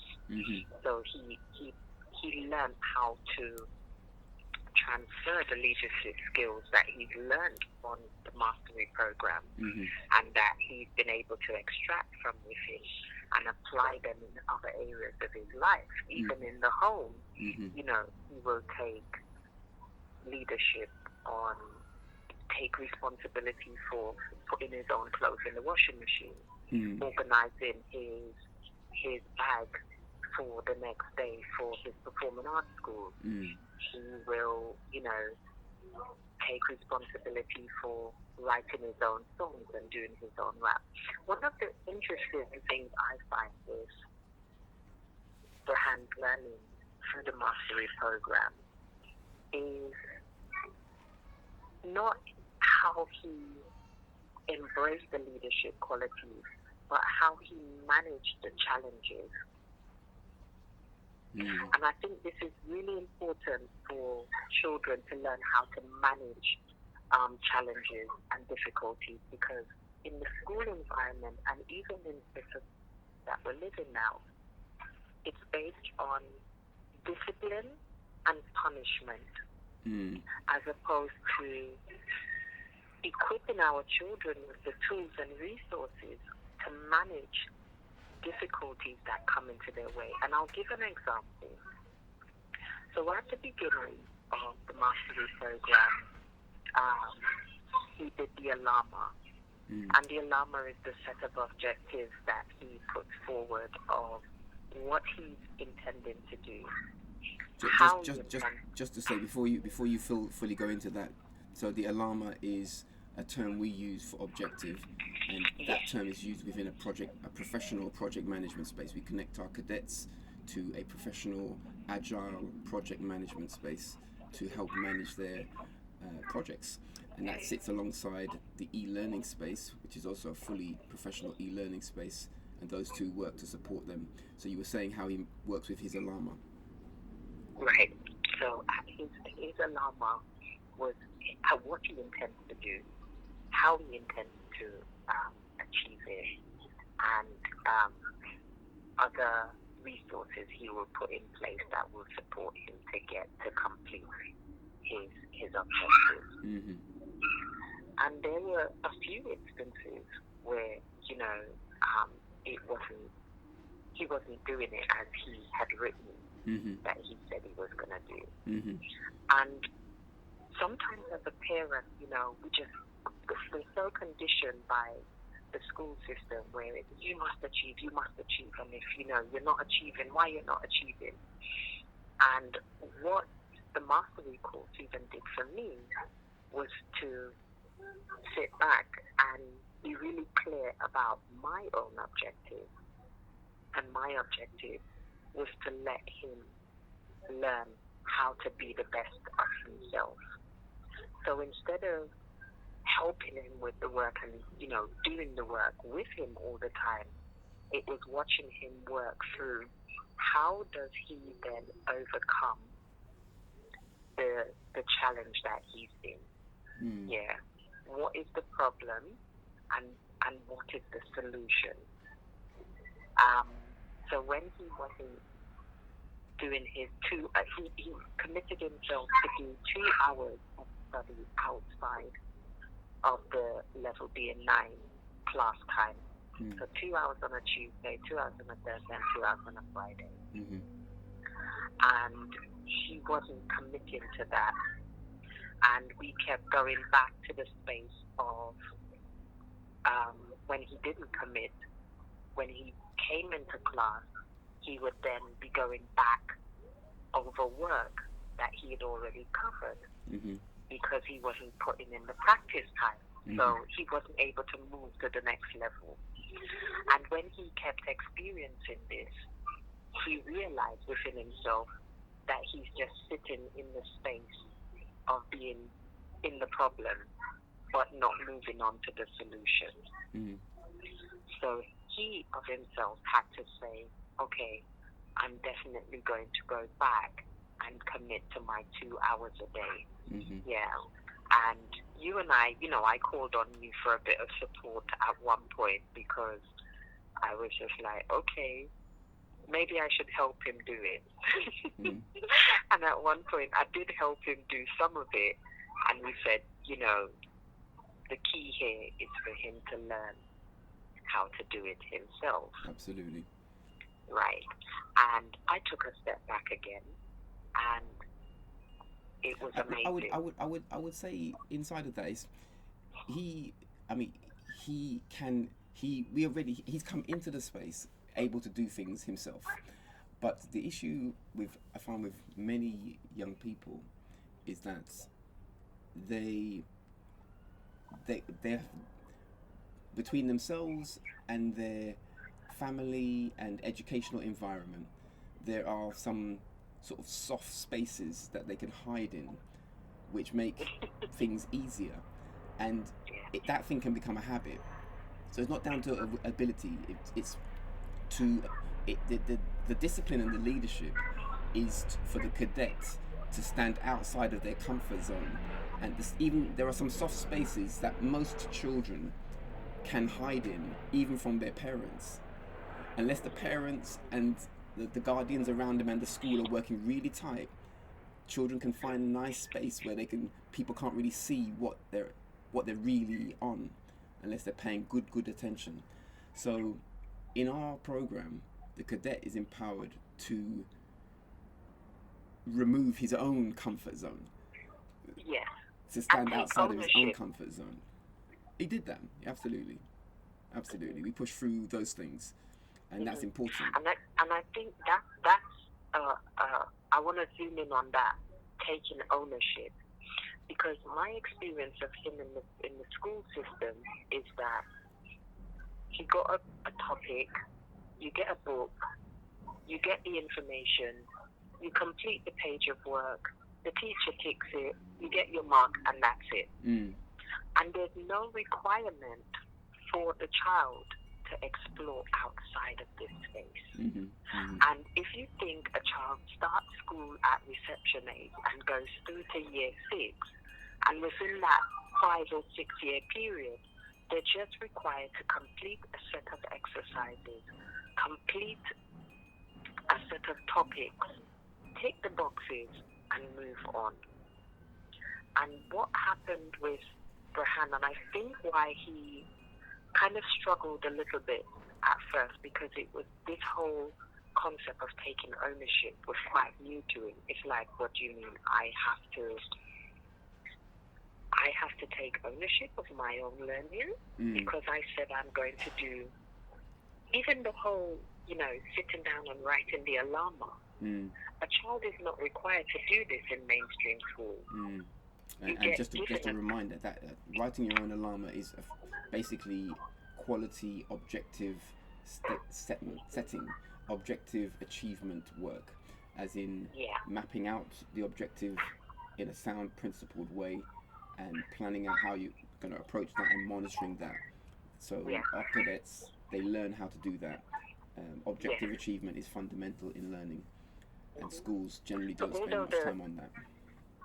So although the graduation is a perfect space to celebrate, achievement, I see the graduation is the end result of putting in the practice and applying the learning. Absolutely.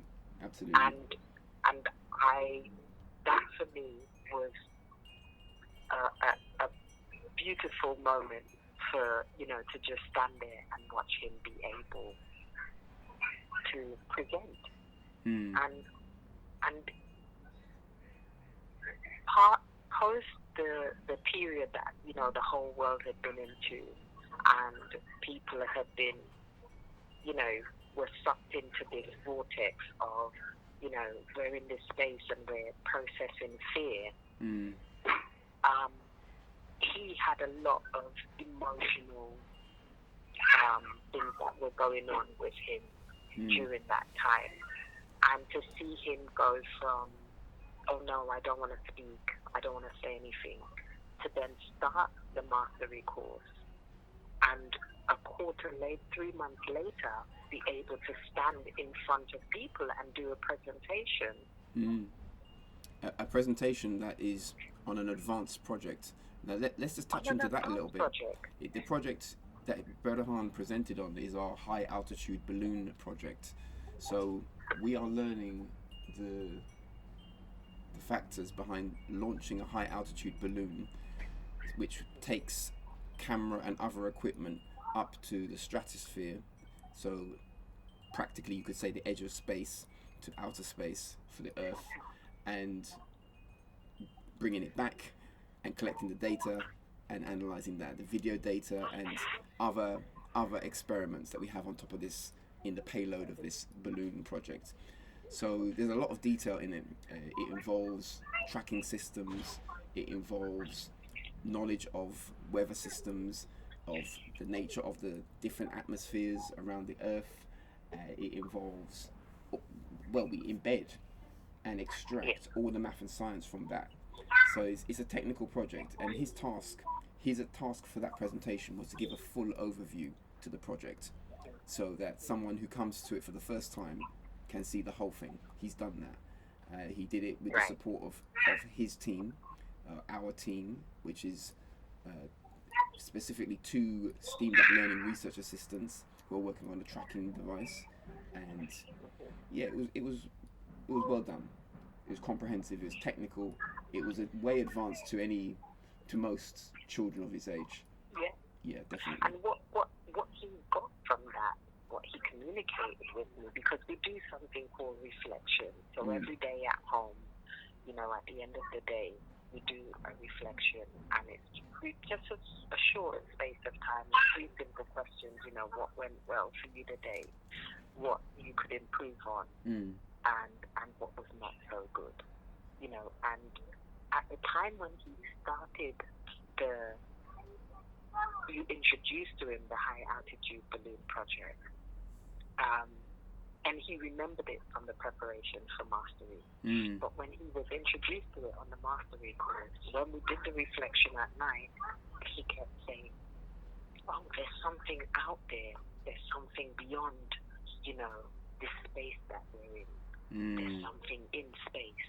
And I think that children learn science, technology, engineering, arts, and maths in mainstream school to prepare them for a job. And it's if that job gives them the opportunity to explore the world beyond where they are. Whereas he's learning STEM in the Level 9 Mastery program, but he's able to apply it to a project that is already allowing him to explore what he's learned and look at the world beyond his postcode that he's living in, his community that he's in, the atmosphere that he's in. So embedding this in his head at such an early age blew his mind, and it allowed him to apply himself to reading, a lot of text. But sometimes,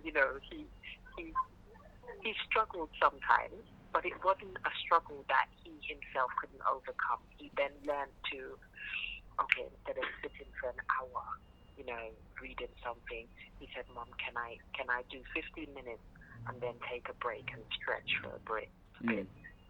He learned to write notes. He learned to, use the open project space, which he's now teaching me how to use the open project space. So just these skills that he's learned to embrace, I think is like the success of the mastery course. And the graduation for me was the tip of the iceberg, and I know there's more to come. Absolutely. Let me drill down a bit more on the value that he's placed on realizing beyond the earth, because this is touching something which is actually fundamental to the leadership idea in terms of unified knowledge approach to developing leadership. So we have a term we call Gazette, which is a province, which is space, land, air and mind, space.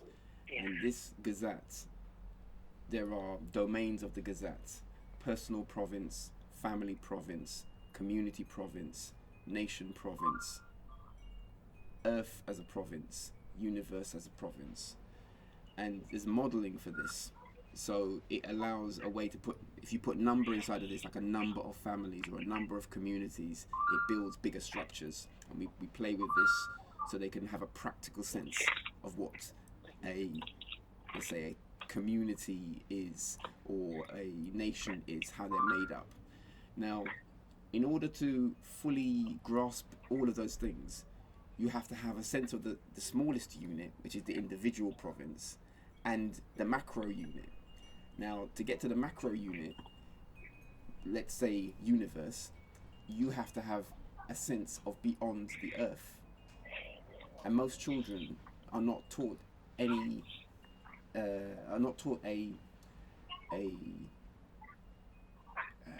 practical visualization of beyond the earth. And so this exercise of taking something to the edge of the earth's atmosphere makes them to see beyond the earth. It's very important. It's very important, because then your thinking is not earthbound, and a leader can't be like that. It can't be bound to one region of the earth. Even if their work is in one part, it's on the earth, obviously in a community or a nation, but their sense of a bigger picture, it can't be bound on one spot. So Anyway, this is now, we've touched into something which is more of the subtlety behind the leadership that the leadership development that he's experiencing, and he's embracing that. There are titles. We have titles that interrelate to these growing responsibility for one's gazette, and this title that he's just passed through, we call it Khaibit Gazette, Khaibit Tehwagi. The Gazette is the province. The Khaibit Tehwagi is the title for one that has begun this process in a mindful way. So he's done that. He has earned his Khaibit Tehwagi title, and we're on to now more advanced curricula, onto the Sahu curricula, and there are previous persons who have those titles. So he's in a role now. He's in an honorary role as such, a senior role for this. I'm looking forward. I know there are other cadets coming into our program, and he not only will he be, there are different kinds of seniors in our learning space. You can be a senior by age, or you can be a senior by experience, or you can be a senior by title, or all of them, a blend of those things. But he's assuming title and experience. So whatever age he is surrounded by, younger or older, there's a way for those things to stand. It's very nice. It's very good. It's very good. And I'm pleased that he has completed this, and I commend you for the way that you've supported him to do that. I know that you've done some travelling. I think travelling was a really good idea in terms of giving Berhan a global sense of peership. If children here see their peers as simply the young people they see around themselves here, then they've missed the wealth of humanity, and it's important at the younger age to see that thing, so that they know it, because they may grow up in an area where children are a certain way, or people are living a certain way. They can't be bound into thinking that's the whole thing. So you have to travel. And they learn to become the titles. And I've always been an advocate for traveling being a great form of learning. You know, for them to just explore the actual environment as opposed to the story that's been imposed upon us through social media, that a particular place is like this, and people then sit in that space and then say, oh, I'm never going to go there because have you heard this about that place? And I think more of this has surfaced recently in the past couple of years through the situation that we've all been through. So now people's minds are kind of stagnant because what's presented to them on social media, they perceive it as the reality. And his experience of traveling combined with his learning that he's got from the level 9 mastery and the preparations for mastery has allowed him to just be so confident in that knowledge that there is something beyond what my eye can see. There is more, because I know there is more. And now I'm able to prove that there's more. And let me just touch on him doing the Mantis memory matrix. The Mantis memory matrix. It may appear that it's just, pointing to points on a cube and, visualizing a cube in front of you. But this task, this activity of visualization is more than just what it is. The idea that you can know that something is there but not see something there is a trait that we as human beings all have. But when we grow up in the environment that we're in, we're told that you must see it to know that it's there. And he has been able to explore this valuable, human tool of knowing that it's there, visualizing it, and then bringing it into reality. Absolutely. Let me contextualize what you're talking about. This Mantis Memory Matrix is a learning tool. It's a cube with 27 points, and we use it to place different things in it as a kind of memory tool, but also a tool to develop better geometry, personal sense of space. So we use the tool in many different ways. There's games in it, there's mind mapping in it, and in this situation his task has been to learn the big ideas of mathematics and express them in this cube. So there's 27 points, each point has a key word, a key idea. He has learnt these 27 points, he's learnt an introduction to each of the ideas.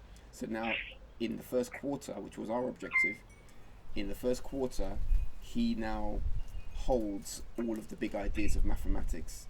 He can say them, he can reason on them, and when we move, as we move now into the next phase, he has a foundation which most college students don't have. Most college students cannot tell you this thing, and it's fundamental. So yeah, and regarding the structure and what you were speaking about, he's seeing something that's it's hard to see. So you're talking about points, and the question that I ask him, or the question that he has learnt to explore and answer, is what is a point? Point is the place one puts their consciousness, and it has no dimension. It's not a physical thing. This is something, it's very subtle, but the way, for example, just to help people maybe explore it in their family learning, when you go to draw a circle, you need to know where the center point is. In order to structure a circle, you must have in mind or mark where the center point is. Yeah. So most people, when they draw the circle, they draw it. Maybe they realize that they're thinking about the center point, or they're not. If they do, they mark it and then they draw it. And if you said, where is the center point for this circle, they'll show you the mark, and they think that the mark is the center point, but the mark is not the center point. The mark is the mark showing you the center point, because the mark, if you put any pencil on it, anything, a little prick on the paper, that thing can be measured. It has a dimension to it, so it's not a point. And the subtlety of that, to know that points have no dimensions, is where you put your consciousness, and you can build everything from knowing these things, geometry-wise. He's grasped this thing. He's the Mantis Memory Matrix is 27 points where we've placed the big ideas of mathematics. And now that I've explained what a point is, I think people will be clear that it's a phenomenal resource that he has acquired in terms of thinking through everything else. Yeah. Yeah. We're coming to a kind of summary point. I know that your hands are a bit full, and I want to. This conversation will be added to the whole presentation in a podcast. So, do you have any particular thoughts? Any particular things that you witnessed in his presentation that touched you especially? When he did the presentation, I had seen him practice at home. What touched me was his ability to answer questions that he hadn't, they weren't pre-prepared questions or pre-planned questions that came from the audience. And I think that was another insight for me that, he has completed points of his mastery program, and he's really stepped into the leadership realm. Because to be able to stand in front of people, get the question, and then extract the answer from his learning and what he's presenting is just a perfect example of leadership. Absolutely. Yeah. Absolutely. I mean, just to reaffirm the points you're making, we had special guests come to the presentations, and I spoke to them afterwards differently, and they expressed a lot of value that they gained in witnessing him do that thing, that presentation. And specifically, some of them took technical value, like they realized what the project was more because of how he explained it. And this is the whole point. He had to give an overview. I mean, I think the part at the end where I had requested that he connects the big ideas of mathematics to the learning that he's experiencing in the high altitude balloon project. 27 points, reflect on them. How do you realize some of these points in the project? The way he approached that, the things he chose to highlight were very insightful. And yes, he did get questions that were not pre-scripted. We discussed this. There's a RAP. For those who don't know, we have a RAP that also goes through these big ideas of mathematics. We use it as a learning tool. So he's learnt the RAP. Yeah. And I always say to the cadets that, because they learn it quickly, it's easy to learn the RAP in that way if you want to. It's fun. But it's not enough just to say the RAP. You have to be able to know the meaning of the ideas behind the RAP. And the RAP is even more than just the mathematics big ideas. There's poetry in it. There's play. So to get the metaphors, even that thing is a thing. So he's doing well. And some of the questions really teased him out.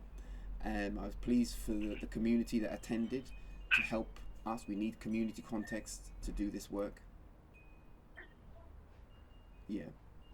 And he has great, respect for what you're delivering and how you deliver it.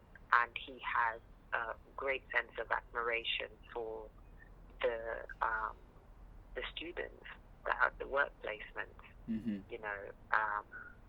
He really values how other people come into the whole and be part of the whole.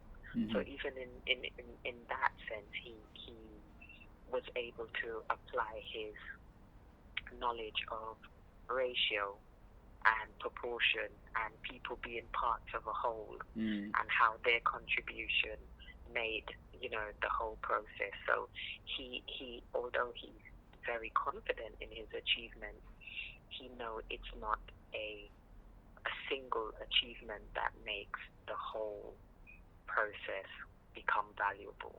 He sees his achievement as being part of the whole, and I think this is important for each person to understand their connection to their environment, to their community, to the earth that they are part of, and it's important for them to complete what they are responsible for. And if everybody does that, then we don't have to worry about this great shift happening all at once. Because if we all move to the same rhythm and be accountable for ourselves, then the whole is just done. You're in harmony with the whole. You are the embodiment of the whole, the complete reflection of the one. And just to touch on my hair project, just that concept of natural hair is perfect. Getting people to embrace that. They think it's attached to products, like I'm selling products. No, I'm not selling you anything. I'm inviting you to embrace the story of your hair that is inside of you. And when we talk about teaching is to extract from within. So once we're extracting what we already know inside, and then you get somebody to own that, sky's your limit. We can start from that point of reference, and then there's no limit to that. So I really do admire what Level 9 has done, and even the hair structure course is done. And I would invite parents to really explore the pedagogy. But before the pedagogy, really look at your child and look at what is your child's abilities that they've been born with. What is it that they like doing? What is it that their new vision for them in the future? What have they come here to do, what's their purpose. And then when you start to explore what they like, you know, like Berhan likes sports, he loves music, he loves art. And I had a look at his nursery report from when he was 3 years old. And it's interesting, it said, you know, he loves exploring the world around him, he loves building, you know, all of the reasons why I selected the mastery course and the preparation for mastery, because I really took time to learn who my child is.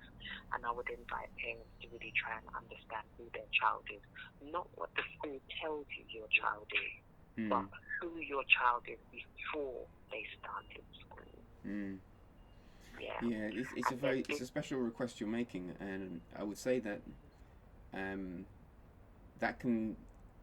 I fully support that.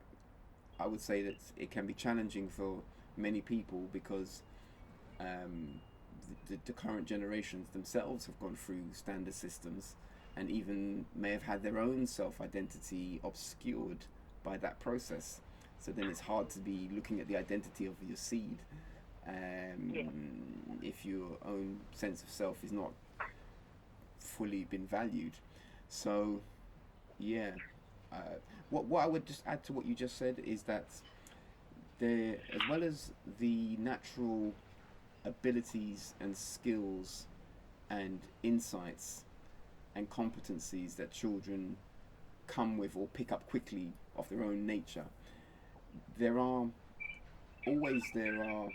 challenge spaces, and I think this area, I think we as a community should focus in on how do we develop learning programs that couple with the challenges of each learner specifically, to bring out that higher balance, because it is. I think we've entered an era where ones would like to do the things that come most natural, and that's cool. But in terms of thinking it through from a martial point of view, a martial arts point of view, there's a great value in having a practice that rounds out the character. And to round out the character, you have to do things that are outside of the comfort, or to take on characters that are not necessarily your preferred character. But if you take it on and go through what that brings out of you, you become more rounded. So we've built that into our pedagogy. That's built into the Dankira Tehwagi African warrior dance practice, which the cadets are connected to, and it's built into the pedagogy. Yeah, there's a lot more. We've spoken before. Every time we speak, Leslie, we could go on for a very long time, and this one here. Maybe we need to have spaces where we can have conversations, and maybe inviting ones to just have open conversations would then, you know, allow them to explore what they need to overcome and how they can step into this realm of attaching themselves to what they know is good for them, but they're not going to be able to see it firsthand, but they know. And I always say to people, if what you're doing is working for you, that's okay, continue with it. But if it's not and you're seeking something beyond, let's come in, you know, connect with Astehmari, have a conversation about the programs that are available. Yeah, and you will find one that is just suitable for you. Definitely. And we have a long cycle of cooperative action. So in connecting with the mastery program is to connect with a cooperative, and that means connecting with other parents, other families of similar value, by anyone who looks through our constitution or looks through the prospectus and values what they're seeing, or has engaged with it in the past and values what they've experienced. Then when you come together in a cooperative, you have common ground. And if you've done the pedagogy, this is the point, the high value of the pedagogy is that it gives us common language. So when we're saying certain things that we have to talk about in learning, we can all agree on a baseline meaning from a unified knowledge point of view, at least. and that's a power in itself. Just that is a power in itself for a cooperative. And I'll finish with this final point. Okay. One of the significant moments for myself and Berhan in the mastery program was when he learned his name and how to write his name in the Fidel characters. So his name is Amharic, because we align ourselves with the Ethiopian Orthodox faith. And his name is Amharic. And within your mastery program, you explore the Fidel, but not only the Fidel, but the numbers that are attached to the Fidel characters. So he learned his name. That's right. And you're speaking about learning to convert his. He learned to convert his name into binary drumming language. So we have different language, different ways of expressing unified knowledge language, and that involves that you could take any word and turn it into a rhythm very specific to that word, which means you can create language on the drum. That's right. He learned. So he learned the dimensions of his name, and this brought him great joy in that, you know, he even invited his 4-year-old friend to come to have a experience day at the mastery course. And when I asked her, what did you learn today? She said, I learned how to communicate numbers in a different way. And I was like, how else do you communicate numbers? Number one is number one. She was like, no, I can clap and then I can drum it. So this for children, you know, it's all about going beyond. So absolutely, that was the best moment for me and him.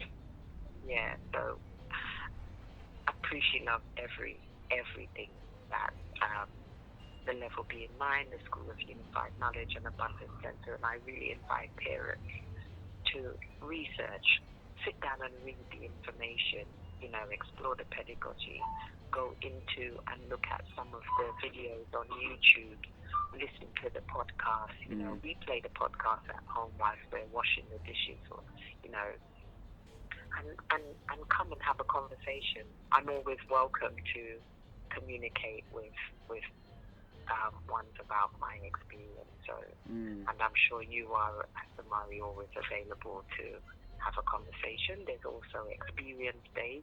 They can connect and, you know, arrange a taster day.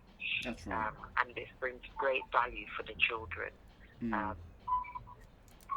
So we're looking forward to more ones being on the mastery program. Yeah, that is coming. There's a lot of interest there and a lot of clarity. I think the recent cycles that we've gone through in recent years have given some real sharp reality checks to our people and people generally.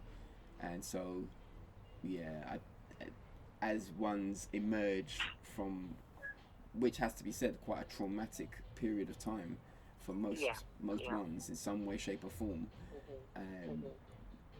Higher values are being demanded by self.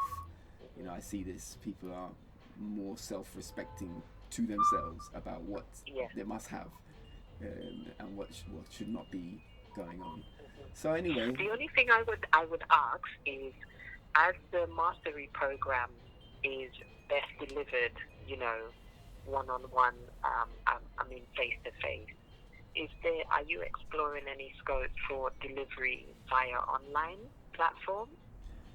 There are elements that can work that way.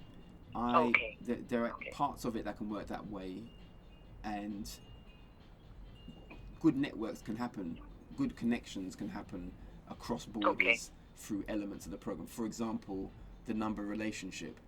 I'm looking forward to a specific program of doing number relationship as webinars or conference calls with young people, and even perhaps Berhan should introduce something like that.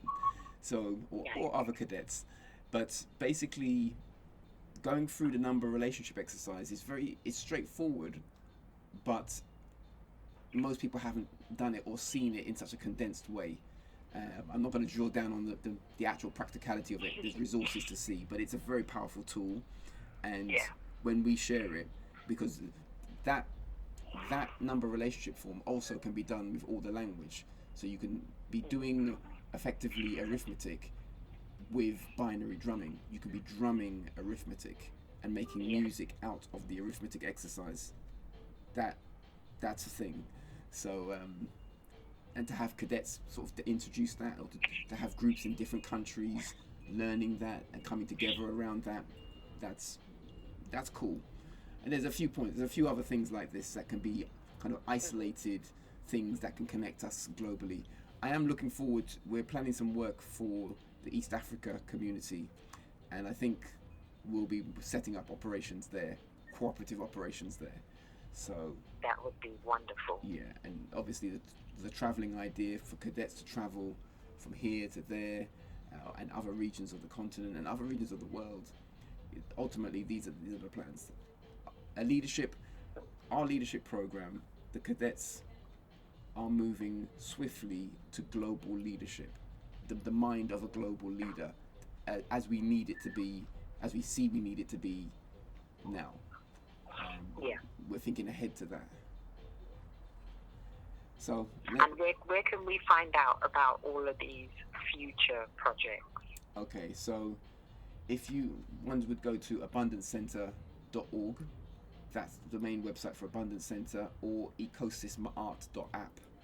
Ecosystem Art, Abundance Center's UK Development Trust is our learner cooperative umbrella for the UK, and so there are member trusts inside of that where groups can form cooperatives under our structure and be supported. So there's that. All of those details are on abundancecenter.org. Globally, there's a similar principle of cooperative development under Ecosystem Art, which stands for Ecosystem Art. Ecosystem Art. And this is about cooperative development empowered by Web3 technology. So it's using the next iteration of the internet to empower learner cooperatives. And that's on ecosystemart.app. Yes. Yeah. Thank you for asking. And we can find that information is on the Abundance Center website, isn't it? Absolutely. Right. Now, obviously, everyone's staying tuned to You Learn Naturally Radio, so there's several ways now, and I look forward to hearing from anyone that has that interest. Let's build it. The future is bright. Absolutely. Brilliant. Even if you can't see it right in front of you, but you have to visualize it and know that it's possible. I think I would end my point on that. The future is our point. It's the place we place our consciousness. It's unbounded. There's no limits to it. It's our point. Yes, and we must be conscious of where our consciousness is being placed. Absolutely. Or are we placing our consciousness in a positive direction? Absolutely. Hashima. Leslie Ann Saunders, thank you so much. Well done. I commend you. Oh, actually, hold on. One more thing. I have to squeeze it in, and I hope it be understood that I know Father is very busy. In terms of you have a family business, and you all share in the development of that thing, and he takes a sort of front position in that thing. I wonder if you could share some words of what you've seen his insight has been of his son in the mastery program. He has, his father has seen a lot of growth in his maturity and his leadership qualities at home in terms of managing his responsibilities inside the home, doing chores, managing what the home needs. So if items are finishing, he will be the one that will write a list.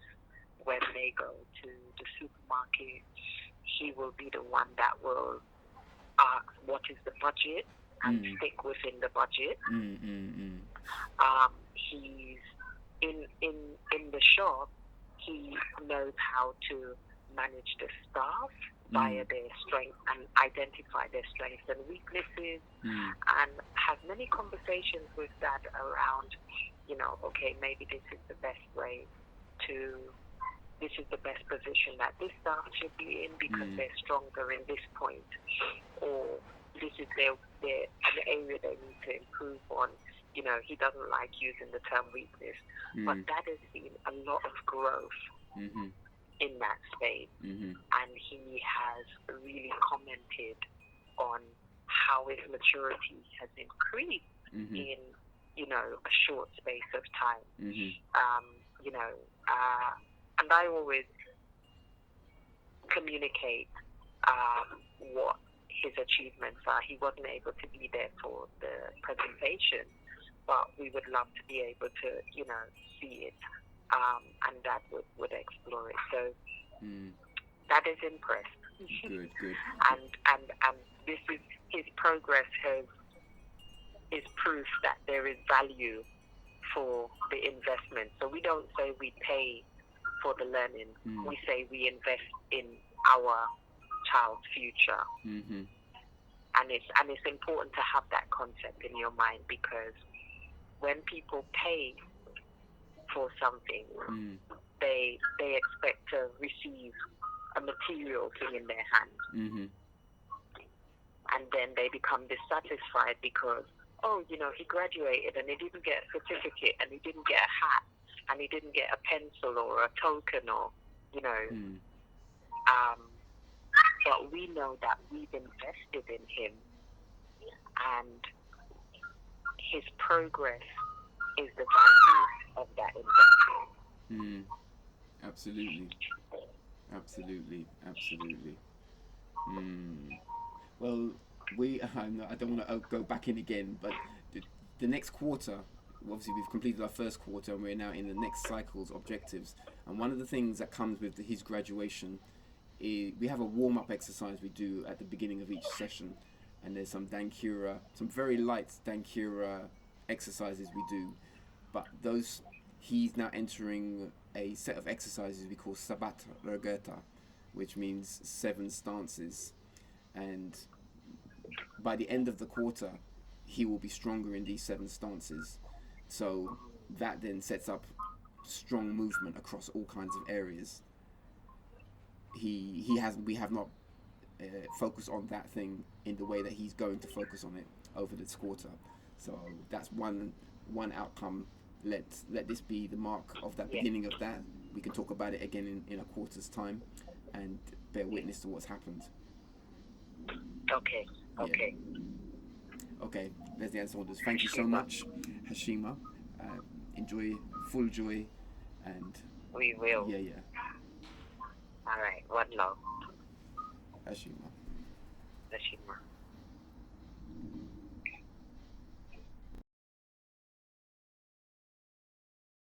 Webinar 9, more detail mastery on our level being webinar 9 mastery program. Detail on level level 9 mastery program. Wow. Mastery program.